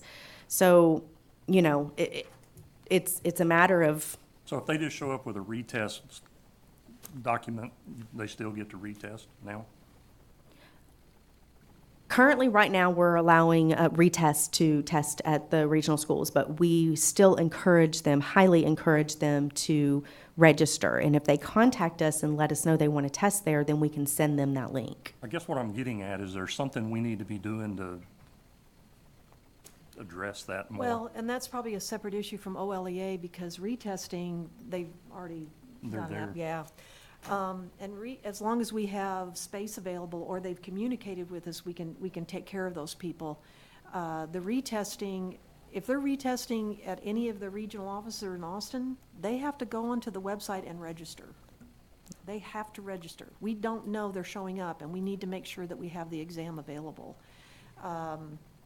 Yeah, well, and some of the challenges are, and for instance, in Lubbock, because I was there, so we did not have not one D water application left over. We had exactly enough for everybody there. So if somebody else would have walked in at the exam room, we wouldn't have been able to accommodate them. Mm-hmm. So it's very, very important that we have those numbers ahead of time. We're always going to bring extra with us, but we can only bring so many extra. And so we're not always going to be able to accommodate everybody if they don't pre-register. And then we're going to have to get to, okay, all these people that pre-registered, here's your test. Anybody else, as they signed up, here's yours. I'm sorry, these three, we don't have a test for you. Right. It might get down to that if we don't have that information. So what do they need to do then to, if they're retesting and they are going to a regional school, what should they do? Currently, right now, they just need to contact us somehow, and we'll send them the link to register for that event. Here in Austin, not the regional office where they're at, Right. right? Right. Am I understanding? Yes. Yes, they need to contact through licenses box, perhaps, or call us at 6133, the call line, and we'll get them this link so they can register, or we at least know that they register. And we don't register, and we send them the link. Correct. And they register? Right. Okay, so I just want to make that clear, and we'll make sure we get that in the notes. And Yeah, and I've had supervisors call me and say, hey, I got this guy that's, take the basic water and going to test. I've got 2 other guys that need to test. What do we need to do for them? Here you go. Here's the link. Go ahead and get them pre-registered, so we know to bring an exam for them. Right. That's kind of where I was headed with that whole discussion. okay. Yes, but that would be done through the central office, not the local TCEQ office, for sure. Is that kind of what's happening? Okay, so we just Except need to they're make. not registering, they're just showing up with their letter. Oh. Well, they're The showing retest up with their deficiency letter or their retest letter, true. And so far, we've been able to accommodate them, but as time goes on, and the numbers have been down for those types of events since pre-approval, as time goes on and those numbers increase, we may not be bringing enough exams, and We just need to. Or people to administer them. that's true.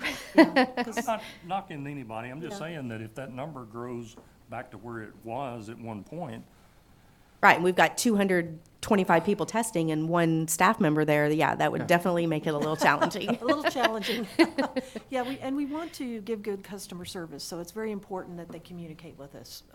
We're there to help them, and we'll make whatever arrangements we need to, so, On that note, I'd like to read a comment from David Garza. okay. He says, sad to say, someone was caught taking pictures of the TCQC exam in the Harlingen Regional Office. Of course, that person was kicked out of the exam and the phone was taken away. I believe, David, I believe as an instructor, we need to remind our students, operators, that this type of behavior is against the law. I understand that TCQ will pursue charges against this person, which they should. We need to remind these operators when we teach at our work or at the TWA meetings, we are professionals, and as mentioned many times, our duties is to protect, is the protection of the safety of the public and the protection of our environment. Very good point, David, and I think everybody here agrees with that. Yes, there were some dire consequences for the individual. Any other questions on licensing, testing, electronic applications, anything? Okay, that's all I have. Excellent information. Thank you. Very good. Yeah. If y'all want to move down to the wrap-up discussion, that'll be the last thing. Do you want to talk about the industry-specific training, or do you want to take a break, or? I'm fine to keep going. Everybody okay to keep going? no, I'm kidding, yes. It's fine. As far as the industry-specific training, I was just going to cover that. That was kind of brought up last time, and I don't know that we had a resolution there. Gary, were you the one who brought this up, or was this? No. Okay. I just remember that someone was saying there seemed to be a need for this particular training, particularly in wastewater, and. That was me. Oh, was it you? Okay.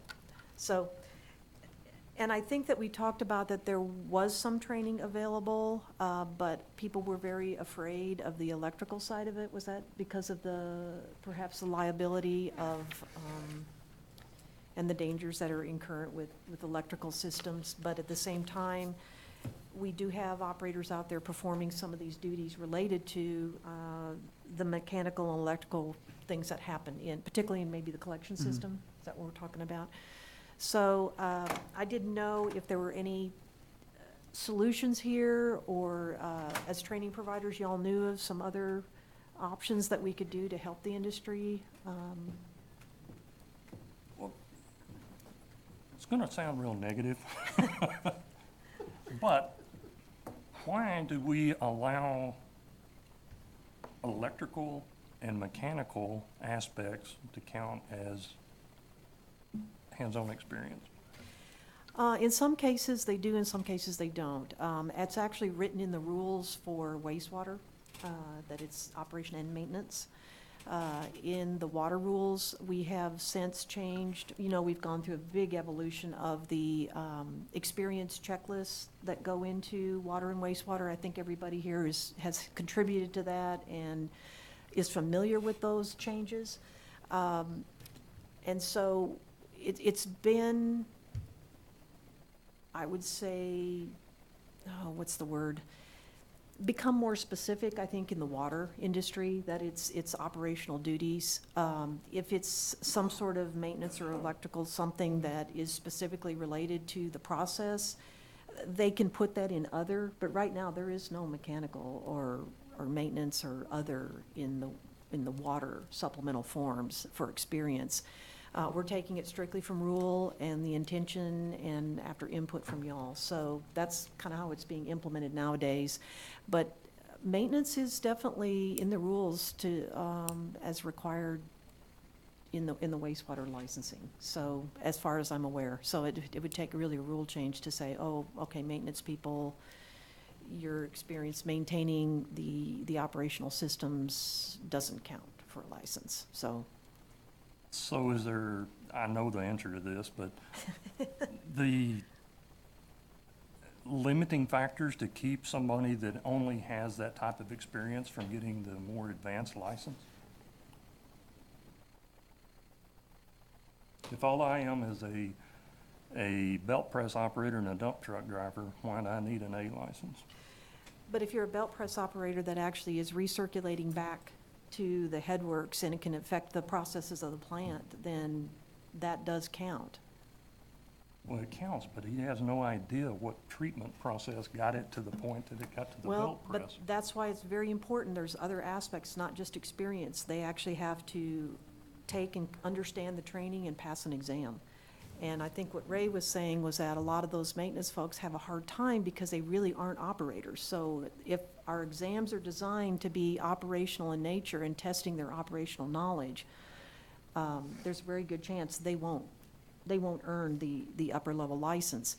At the same time, I do want to say I commend some of these facilities that do get the cross-training for their maintenance and operation, or maintenance people, electrical people, that are perhaps, small systems, they don't even have those divisions, but they No. do it all. Yeah. But in the larger systems where they actually have a separate maintenance or separate this kind of thing, operational groups, I think it's good for them to at least get the basic water, basic wastewater collection training, because then they understand the equipment. What is the significance of the equipment they're working on? I mean, how does it affect the process and what kind of can go on there? So I commend that.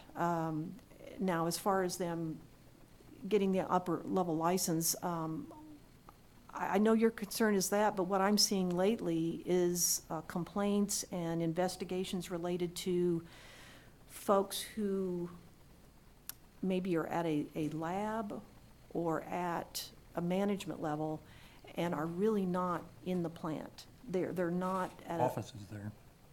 Right, or even the lab is not per rule, and this may be an education issue, that if the lab is not on-site and daily operations, as far as, it shouldn't even qualify for the experience to get the license, but, so we've got those kind of I see more of those. And you Russell. will see more, because Yeah. you're gonna see more SCADA, computer programming type stuff. that- No, these are the people who are managers, and they're being required by their facility, well, you need to have an A license, so they're like, okay, they're coming up with something.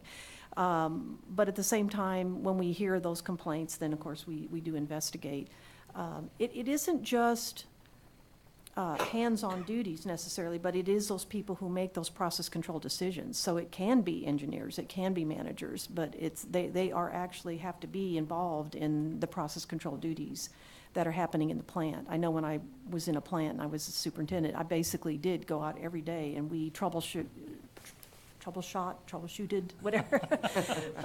We shot the problems, okay?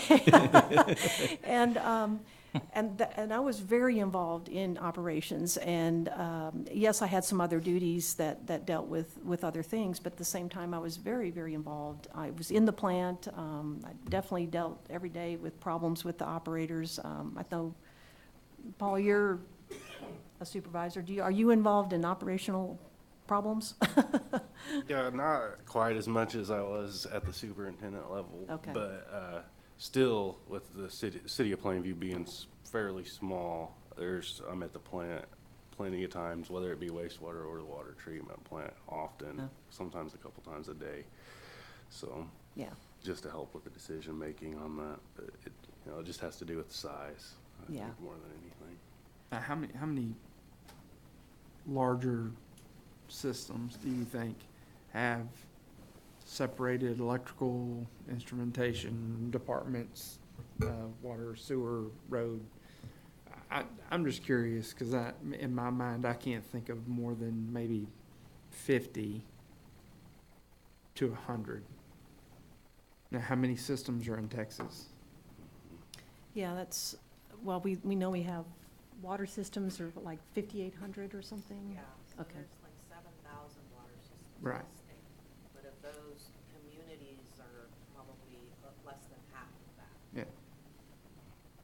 Usually, they have to have a really large connection count to Mm. sustain Yeah. being able to maintain all those departments. Right. Mhm. And being able to have the staff to do all that. Yeah, Most it's- of them are smaller and they can't. Now, a lot of them, they use operations companies, and those operations companies do have all those slots. They have an electrical section, they've got people that just do distribution, they have people that just do all the sampling.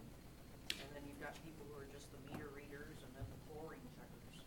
Rob, can you kind of summarize it for the, none of that got picked up? None of the, this last, Letty was okay. saying, okay. Basically, I was curious about how many systems in Texas versus how many systems, when we're talking about the industry-specific training, because we've looked, I know I started in 2012 when I brought it to this group, about there's a lot of work going on that there's no training for.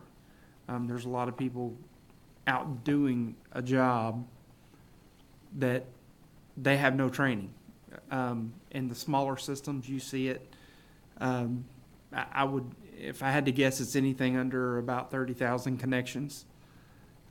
They typically do not have the extra departments or somebody on staff or somebody that can go out and hook up a pump, unwire one and hook a new one up, and things like that. So like Linda said, the smaller systems, you are that person. You do everything.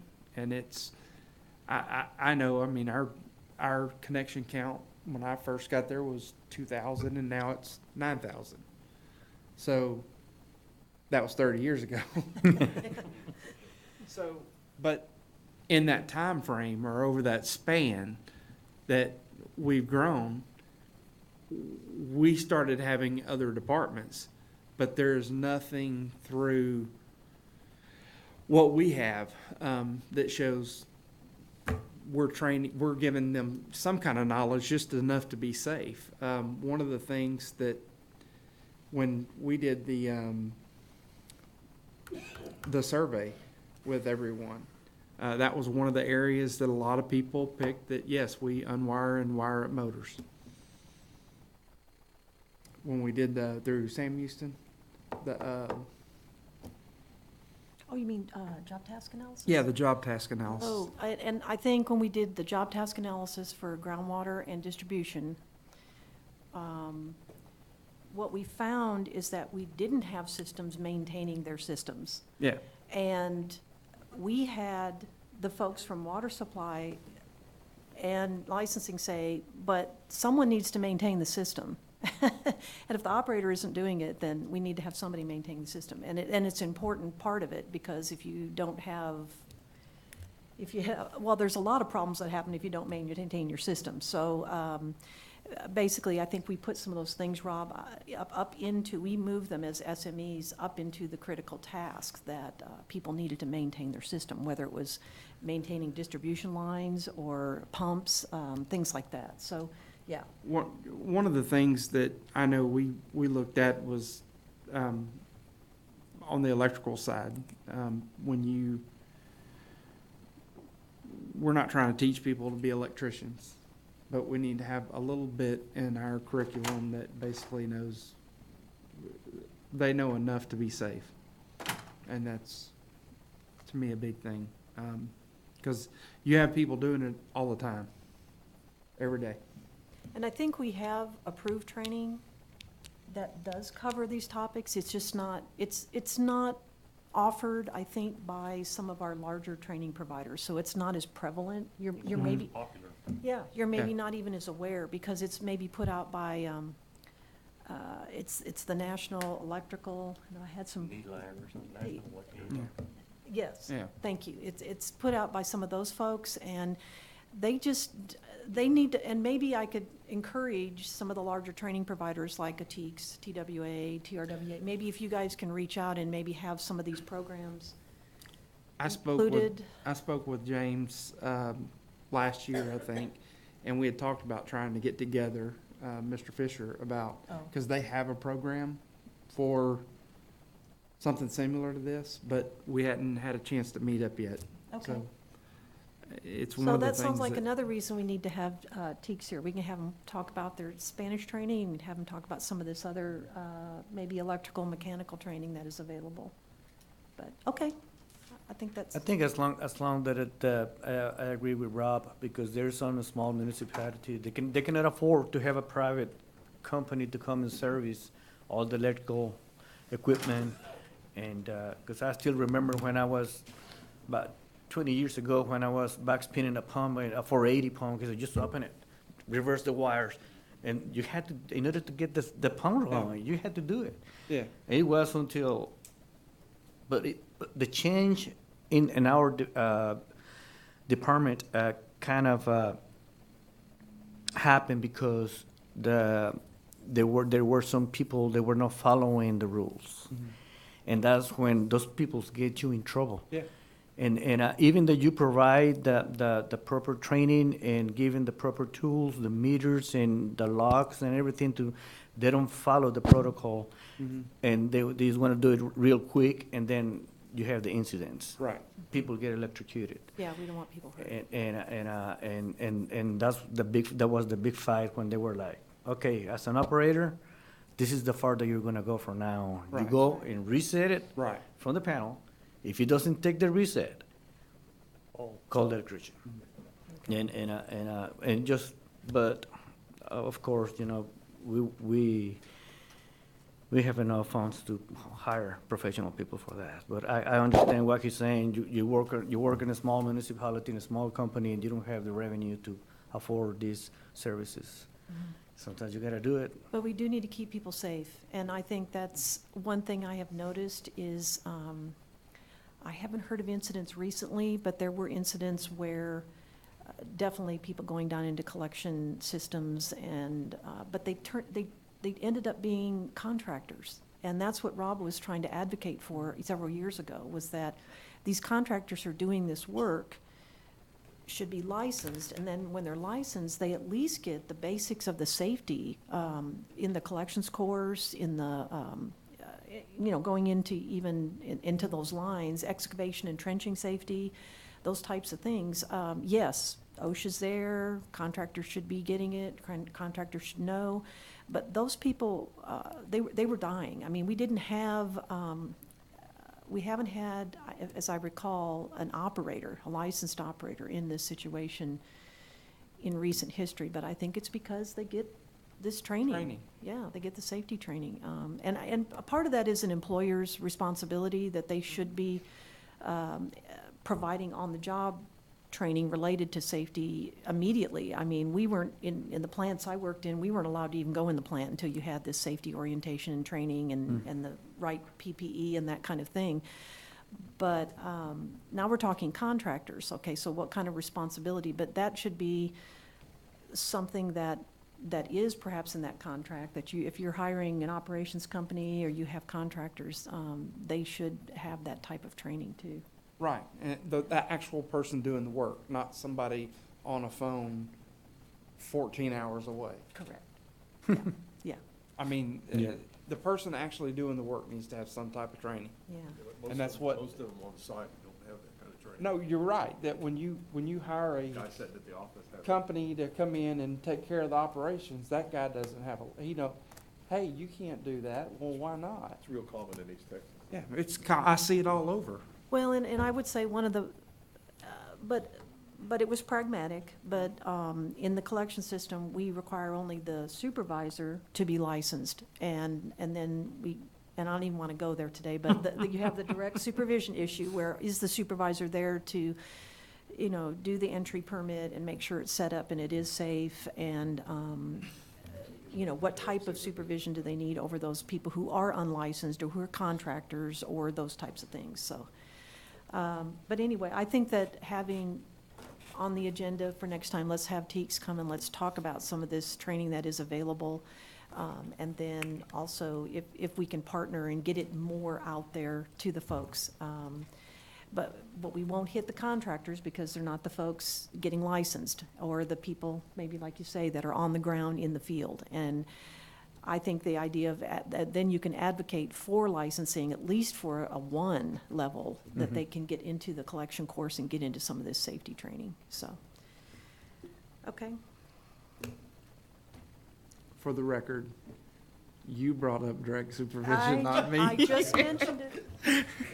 I only talked about it for, You're the ones who said it's the yeah. people that, yeah, okay. Yes, you did, Director. All right. Are we wrapping up? yes, ma'am. A couple hours. Rob, just for the record, housekeeping, David, Corey, and Kenny all did approve the minutes from last time. Awesome. Thank you, guys.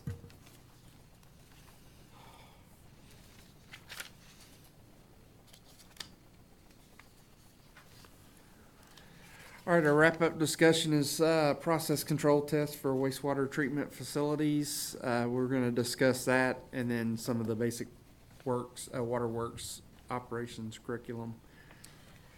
Sarita, did you want to come up, and maybe James too, while you want to have some seats over there, because we're going to be talking about, and just understand, this goes back to kind of our earlier discussions about design criteria and process control and all these things. We need to be sure, this is a great document. This was one of the first guidance documents created by this agency.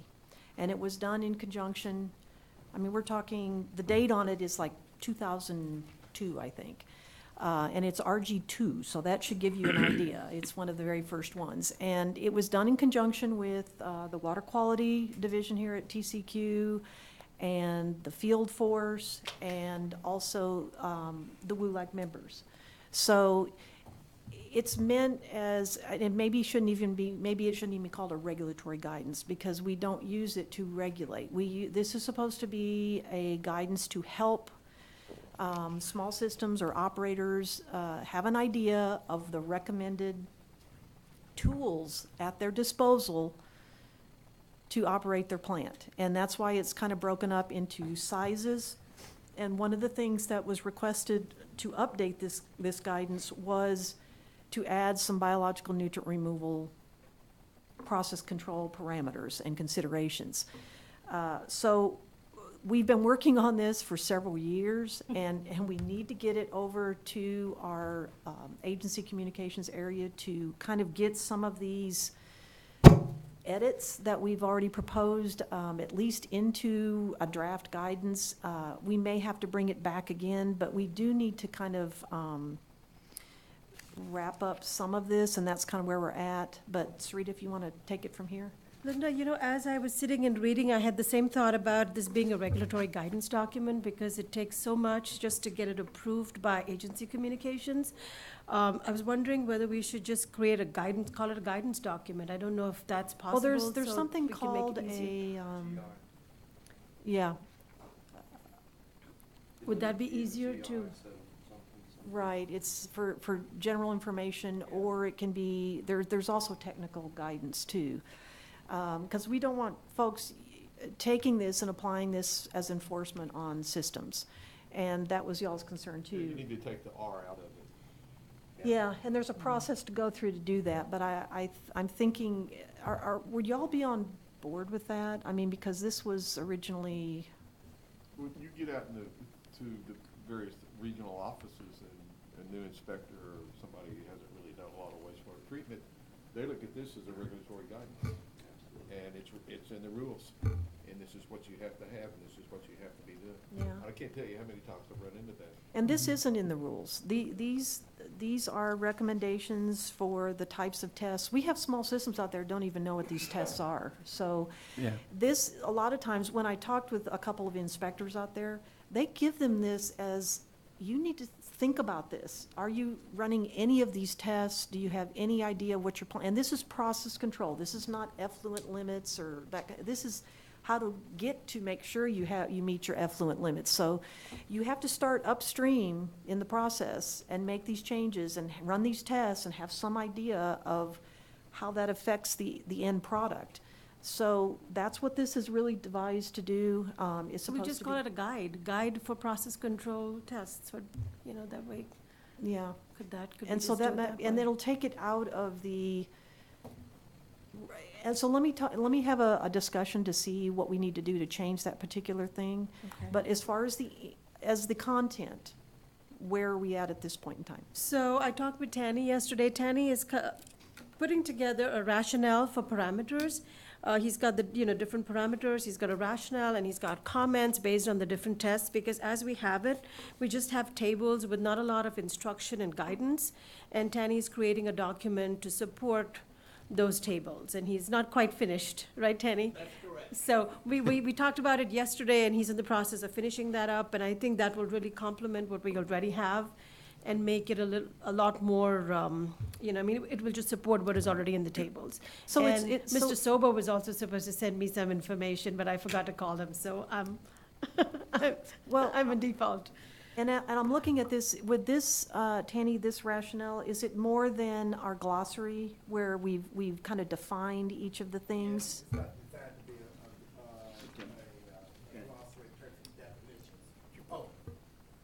It is not designed to be a glossary in terms of definitions. Regarding the rationale, and you already have something in there, why do we need to run these tests? But it is really more so to say, how do you do the interpretation of the data? What does this particular test tell me? Why do I need a pH? And what is the significance of temperature? And how do I utilize that versus just saying, doing it? Okay, so maybe this might be another attachment or part Or a of. section, Of section of it, Yeah, okay. yeah. Okay, so. Appendix, can we make it an appendix? You can make it an appendix, because what I'm trying to do, my thought process, it doesn't cover everything. It's not all comprehensive. I mean, it's just a point to stimulate in some of the most common things, TSS, okay. Application, yeah. For example, we got process control TSS. Well, why we need to run TSS? Well, to monitor your loadings, to monitor your solids in your plant if it's getting too high, blah, blah, blah.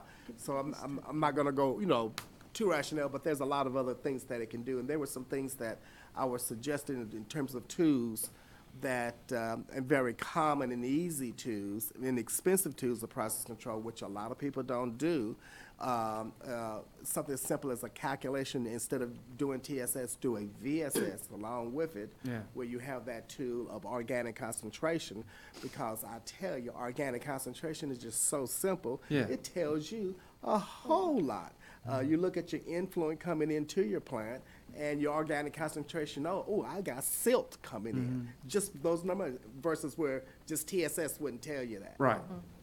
Right. That type of thing. Well, you have submitted something to us this morning, and I think if Sarita will send that out to the whole committee. Yes, yes. Now, Me do you too. want us to wait till you add some more things to it? I do or- have a few little more things, but I can have that to you really quickly by Monday. Okay. Yeah. So we'll wait, and then we'll send that out to the I'll let you by whole committee, and maybe Yes, they would I know. like to edit or add to that. And meanwhile, I will look at seeing if we can maybe change the status of this particular guidance, and, because I would really like to get it out there. I mean, I think there's a great need for this with our field force and the lot of the wastewater systems that are out there.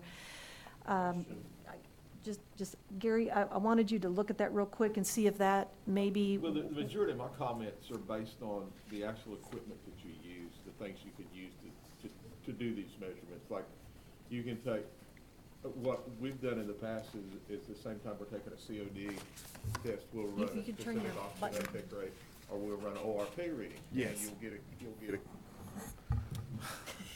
you'll get a corresponding reading that the operator can take immediately, and he can tell, hey, I've got strong sewage coming in here. Right. And here's what it's based on. So mine's more on what equipment out there is available that people can take these things and implement it without having to send them to the lab, or without having a whole lot of expenses to do it. There you go. And it's, and people say, well, you're reporting this. And I said, no, this is a process control. This is Right. what you're doing to operate this. Okay, And that's why you need to take the R out of the G, Okay, could you add to Tanny's document then when he sends that around. Would it fit maybe within some of that? Well, Take a there's look at that and there's see.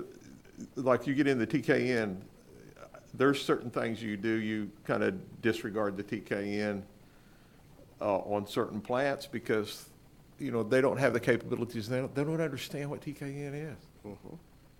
But they know what nitrites and nitrates are, and, you can monitor those with test strips.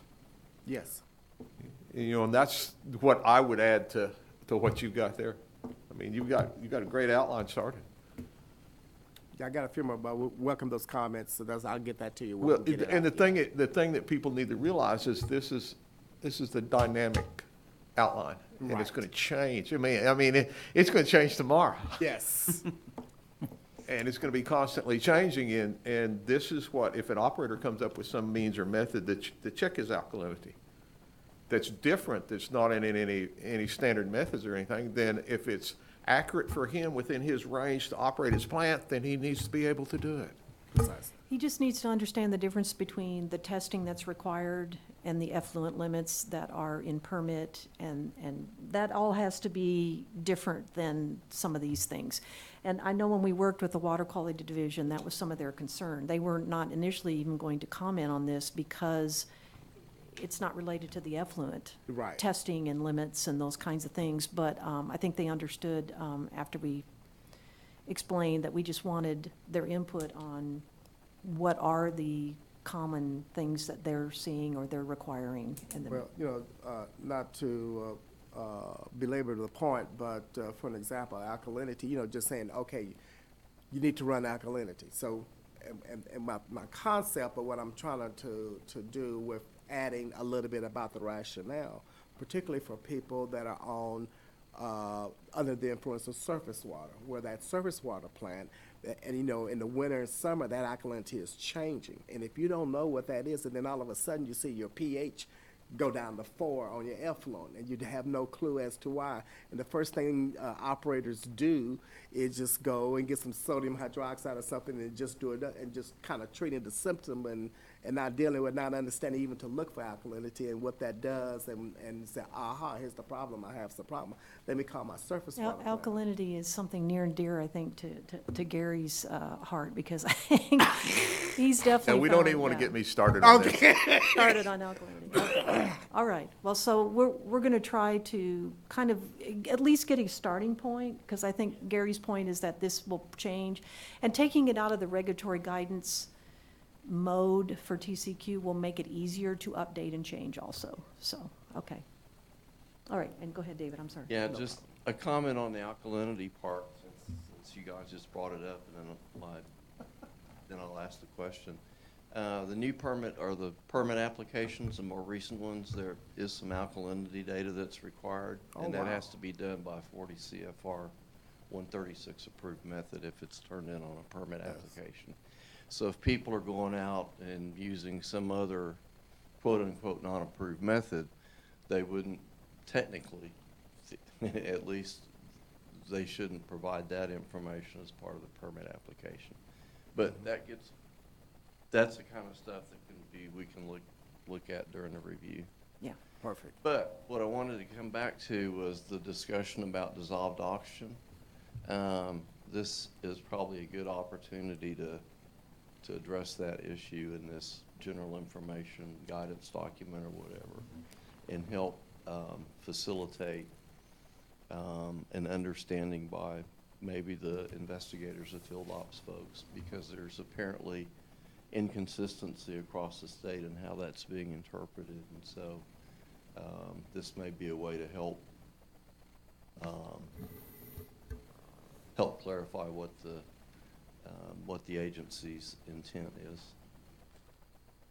Yeah, both DO and alkalinity need to be addressed because, like David said, having an approved method of running alkalinity is good, but at the same time, the operator needs to understand that he may not have all that alkalinity available down to an endpoint of 4.5 pH because his plant doesn't operate down to that level.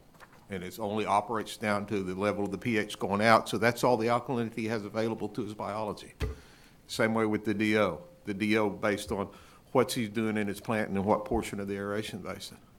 And that needs to be addressed to the, to the regulatory community so they can have an understanding when they come out to a plant that's a BNR plant, they have an anoxic zone and an aerobic zone and what's going on and what's happening, and you measure those constituents across the board.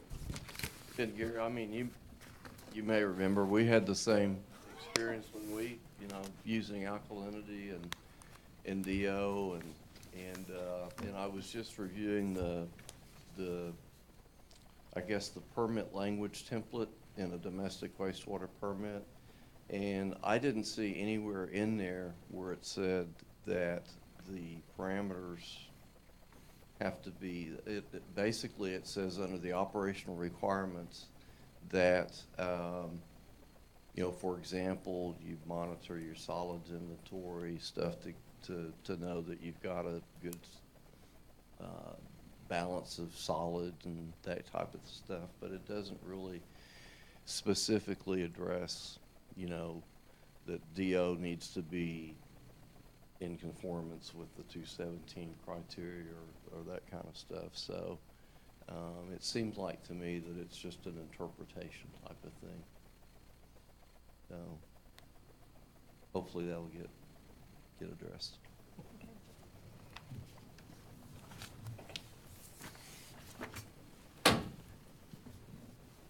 All right, was that all on the process control? Yep. The next item, we were talking about looking at the basic waterworks operations curriculum, looking to see if anything needed to be changed in the book. I spoke a little bit before the meeting with Linda about it. The last 2 classes I've taught is this, just trying to kind of look and see, okay, is it too much information? And really, I had no trouble getting through it. But the problem lies in with who you have in your class. We're starting to see a lot of people, they might not be on the job 3 months, 2 months, and they're sending them to class for basic water or less. If you have a bunch of those people, or maybe it's somebody that is a service technician that splits time. You see those people, they don't understand a lot of the terms. They don't understand a lot, so you have to explain a lot more to some groups. It's funny because, and it doesn't change by the region. It changes by, I get curious when somebody has, well, how long have you been doing this? And very seldom is there somebody that's been doing it for 2 or 3 years that goes to this class and they don't understand that, they're just, their mind's blown. The new TEKS manuals just don't have the glossary of terms that the old ones have. And that's, I'm sorry, I didn't hear. that helps. That's a huge problem. Yeah, They the don't have a glossary of terms. They took the They don't glossary have out? the glossary of terms they used to have. They have Yeah. a resource. The new manuals don't have what the old ones have. And the old manuals used to have them right up front. Yeah. I think what I see a lot from the smaller systems, and I've seen a lot teaching this class, non-transient, non-community systems, for instance, like Rager Dykes Toyota, they needed an operator.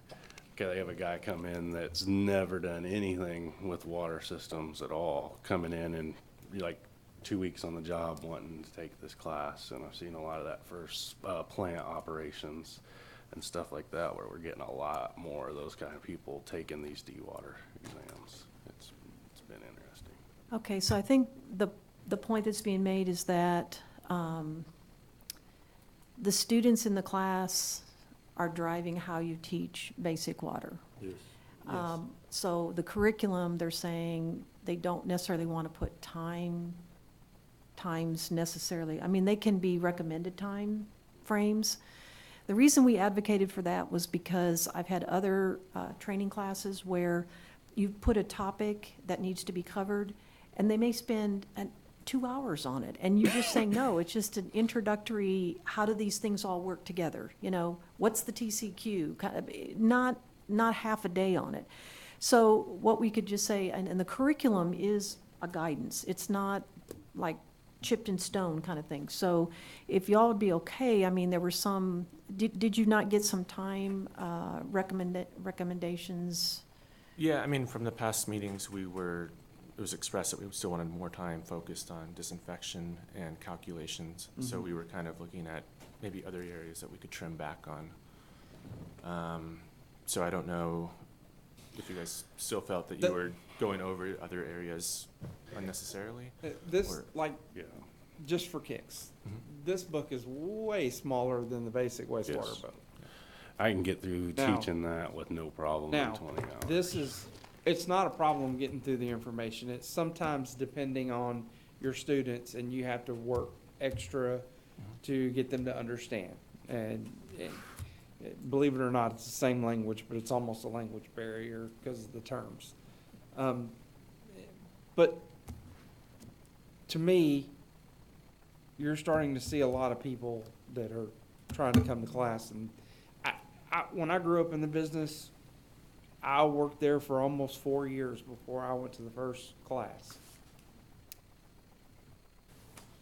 But when I got to class, I knew a lot of it. And I don't think you have that anymore. And we see that in the guys out doing the job, you know. What are you doing? Well, I have to go write these numbers down. Wait a minute, what numbers? Well, I have to go record these numbers. No, the job is not to record the numbers. The job is to use those numbers to find out how this is running. It's not to document, it's to use those numbers. And you see that teaching class here. I mean, we get into a lot of whys, but a lot of it depends on the students and the questions they ask. Well, based on where we're at right now, are there any other changes that y'all would recommend to it? I think we have some recommendations from the committee we'll probably put in there, or that, James, if you've already included those, I think. It was included in the email that Paul sent out. Okay, Just kind of, it was recapping the previous meetings. yeah. How about if we look at this from a different perspective?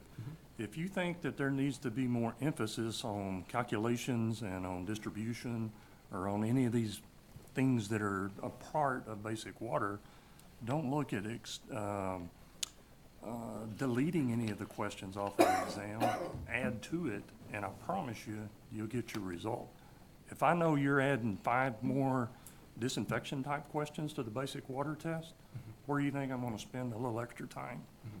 If I need to know whether or not you know calculations, you add 3 or 4 or 5 more calculations problems to it. And it doesn't take long before the instructors figure out, here's where the emphasis is, this is where we need to be. Yeah, because it should be based on the protection of the public health. And one of them, like Russ was talking about, is chlorination. Being able to chlorinate and knowing the details about it. And so, you know, basic, your overview would be protection of public health and whatever goes down through there, because a lot of these guys, this is the only license they're gonna have. And they're responsible for In the public book, health. it's up to the instructor to spend whatever time they feel is necessary to address that. Okay. But Russell, I think that might affect the pass rates, because already those categories are, you know, I mean, they're already struggling on those categories. So if we add more questions, I mean, you know, I know That's the. what we're asking though? I mean, Yeah. are we wanting to know whether the Yeah, people so know it's what they're kind- doing? Or are we wanting them to be able Well, to that's pass what's it? driving it, right? Right. That's what, we got operators out in the field that can't do certain tasks. Yeah, well, I think what we were saying is, this is derived from our evaluation of the categories on the present exam. And I think that we do have math, we do have disinfection questions throughout all the water exams. But I think what we looked at is the pass rates were lower in those categories, and we were trying to address it by putting the emphasis in the training for those particular categories. So it's kind of like what you're saying, but also kind of flipped around too, so, yeah. Maybe the know instructor just where needs to it- spend it- more time Yes. explaining those concepts. I mean, sometimes they just don't understand the basics. Is it and they written in need to- stone that an exam can't be but so many questions? I mean, I'm not saying that's not an option. I'm just, talking about it's already there and they're already struggling. Is it the instruction or is it, I mean, No matter, will the no matter exams if it's drive? but to me, and just what time I've taught, no matter what I say in class, I don't know what they've retained. The The problem. only way to know what they've retained is testimony. Yeah, and we are currently testing them on all of those things, especially as they're critical tasks. We've identified them. Disinfection is like top of the list. I'll hand it to the operators when we asked them that question. Disinfection and protection of public health, all those things, following the rules, they were top number one tasks, in whether they were a surface water operator, they were a distribution or a collection operator, or a groundwater operator. Those were top tasks. And so those are some of the things that we can maybe tweak on the exam, but I think that it still comes down to, we want to be sure that we communicate with all our training providers that this is the curriculum for basic water, and you need to be covering this, and by maybe putting time or emphasis on disinfection and the math calculations, maybe they get that point. From teaching the class, Yeah. the concept is, or the feedback you get from these folks is that my supervisor told me that if I just guessed at all of the math questions, it won't flunk me on this exam. What We know about, there's only 3 or 4, and that's not gonna flunk me. I'll just, A, B, C, D, and we won't even work on that. If we get it to the point to where it will flunk them, or it will cause them to put more emphasis on those calculations, or on disinfection, or on safety, or on whatever the aspects are that we're trying to buff up. what I about think doing a it'll better solve review? itself. Because, I mean, some of the audits that we've done, it seems like the review at the end of the chapter is not adequate enough. I mean, so if you think they're not comprehending it, then, try to have a review and see where they stand with the comprehension. Yeah, the recent audits, I'll say, or class observations we've had, they are not adequately using the end of chapter review and making the student actually, and I'm not sure the instructors in this room, how they use that, but a lot of times they're just going through and giving them the answers, and that's not the way to use the chapter review. You have to figure out, you have to make them think and work through those questions, and then that's how you figure out, and then if they don't get it, then you have to reteach. I mean, that's the whole point of the end of chapter review. So we've got some issues with, training and instructors in the industry for sure, but I would just say this is our tool that we can hopefully communicate with all of the training providers and the instructors that this is the emphasis that needs to be in the curriculum. There's a lot of stuff in that book. It's good general knowledge, but let's face it, there's some things that are obviously more important. And I think that's kind of what we were asking y'all for, is what are those things that are the most important, and we're going to make sure that they're at least taught, and then we can communicate with those and audit as best we can and try to communicate as what is effective teaching. And that may be something that we put on the agenda next time. We'll give you guys some feedback on some of the audits that we're performing and some of the input we're getting from training providers and instructors.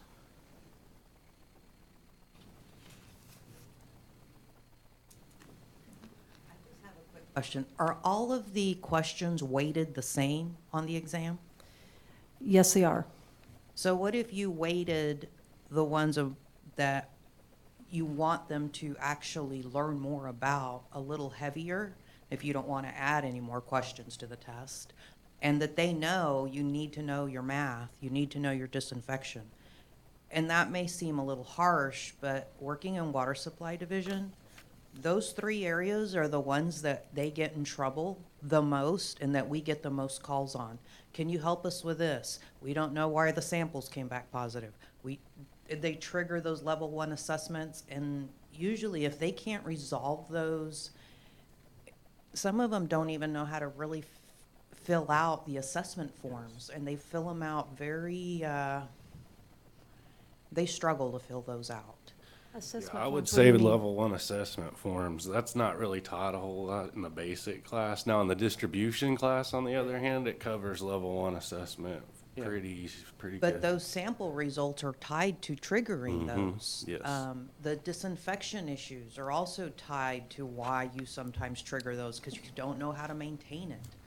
That'd be a good scenario type questions. Yes, and I come from the field offices, and that was one of the things that operators struggle with a great deal. Yes.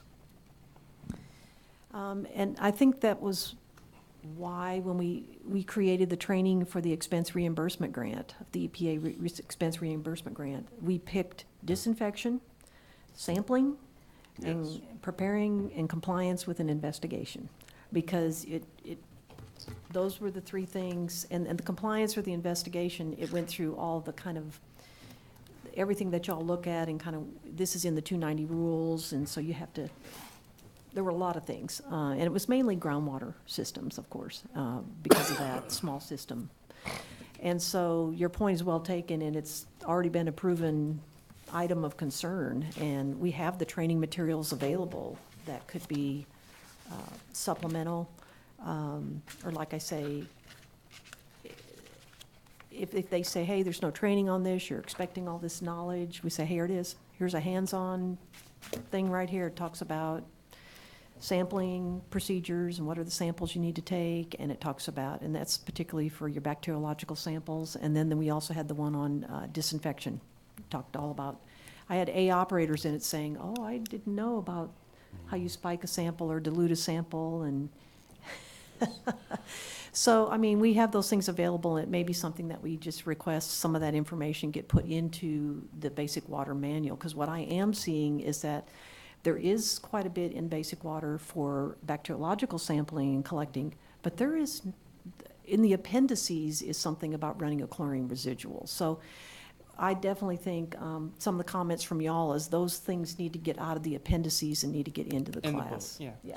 I think lead and copper probably should be covered a little bit more in basic water as well. It's one that I've seen quite a few issues with personally on what happens when you get into lead and copper and what are your next steps, because there's quite a few steps, and explaining those steps properly, I think, should be. Corrosive water. Yes, the corrosion control studies and all the other stuff that goes along with it. There's a lot that you Yeah. really have to keep up with. It's difficult to understand. And now, doesn't water supply have some training on lead and copper, I thought? We have like our TOPS program as well as TR51.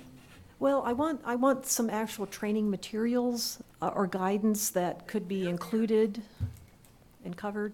Hi, the TOP program has been doing directed assistance modules and doing outreach to our contractors with Texas Rural Water Association so they can go out and do free training. And then also we're inviting more and more of the other assistance providers to start attending the DAM trainings, the directed assistance module trainings. And a lot of that is focused on process control, looking at corrosive water. A lot of this came out of, frankly, you know, of some of the issues with lead and copper, and then now we've got some new rules coming down. So if you'd like, we can bring some top people to the next one of your meetings. They can go over what kind of, where we are right now on developing those.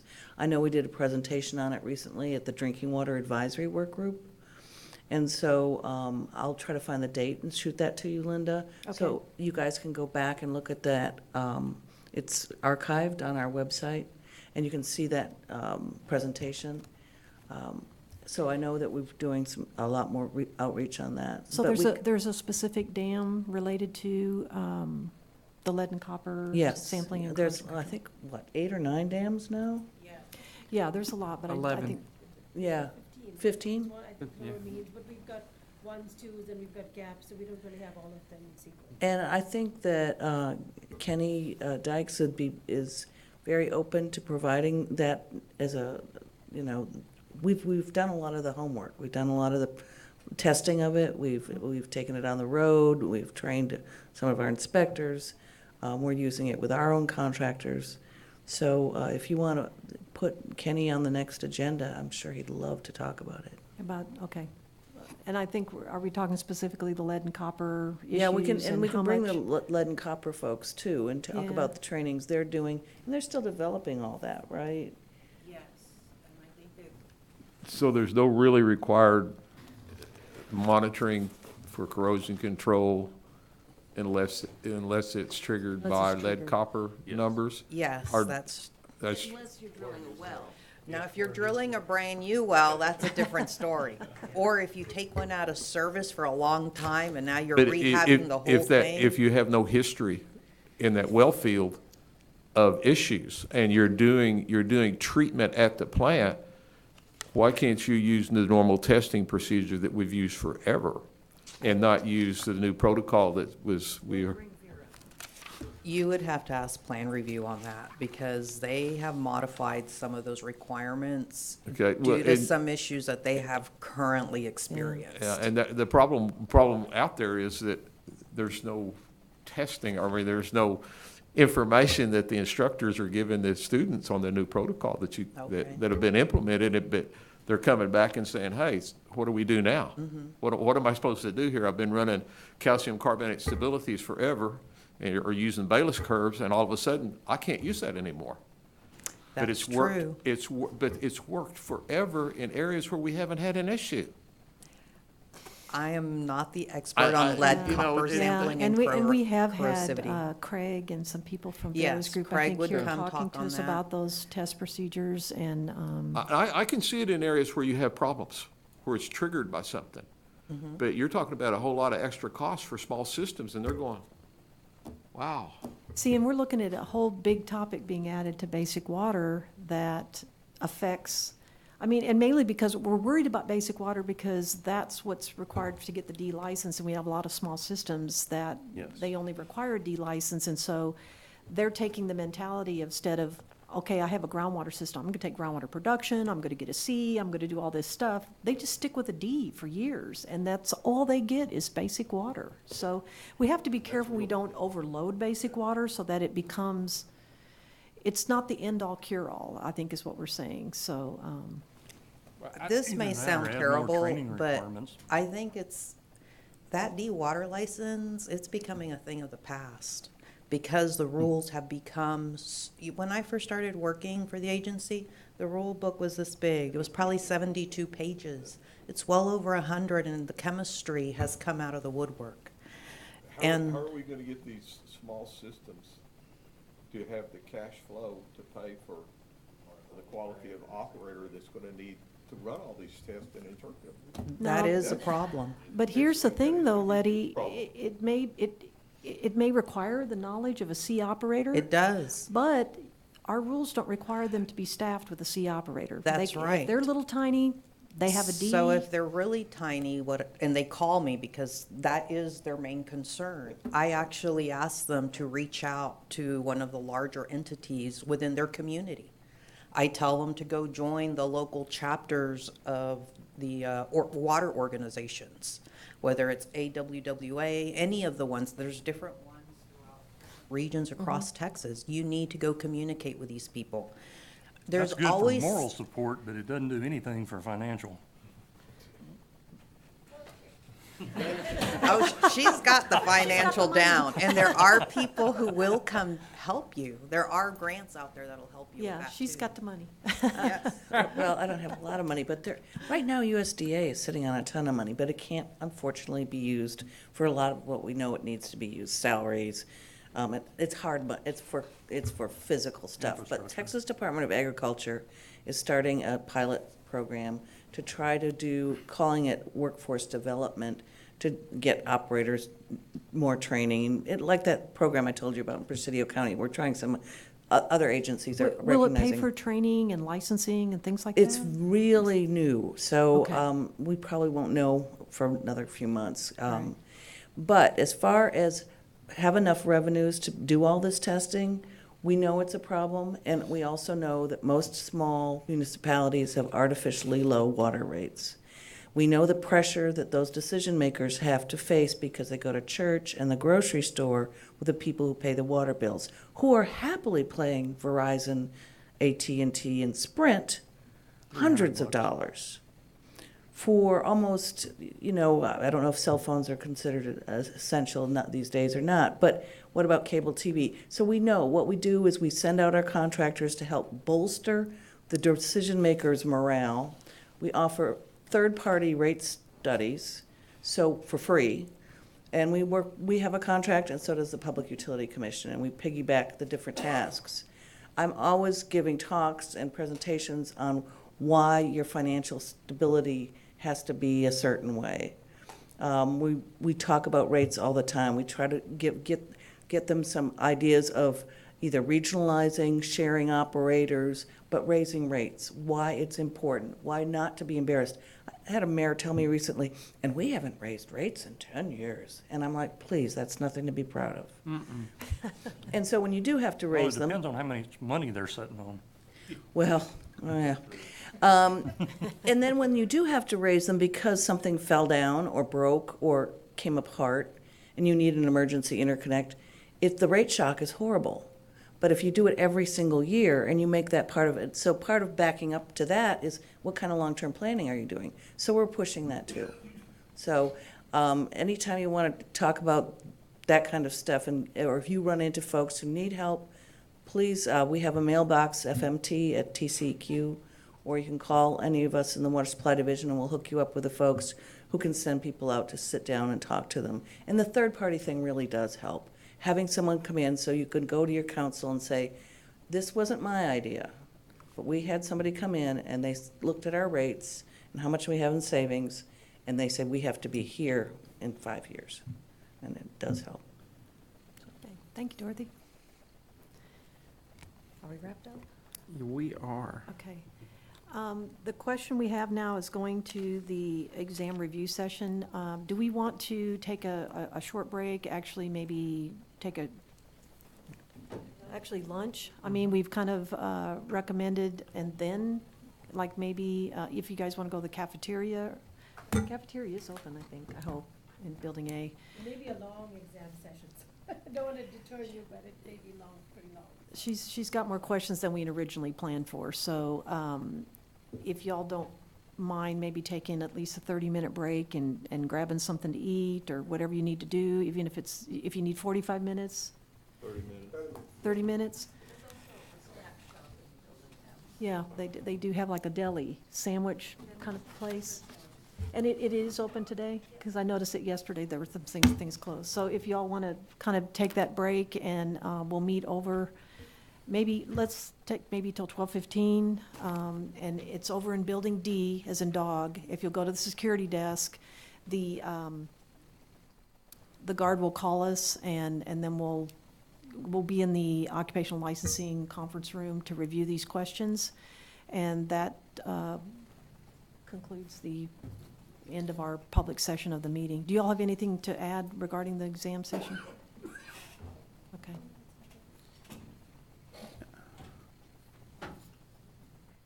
Okay, now Tanny, I think I didn't think we'd get an opportunity to talk about your process control, so if you're not able to stay, these are mainly collections 2 and 3.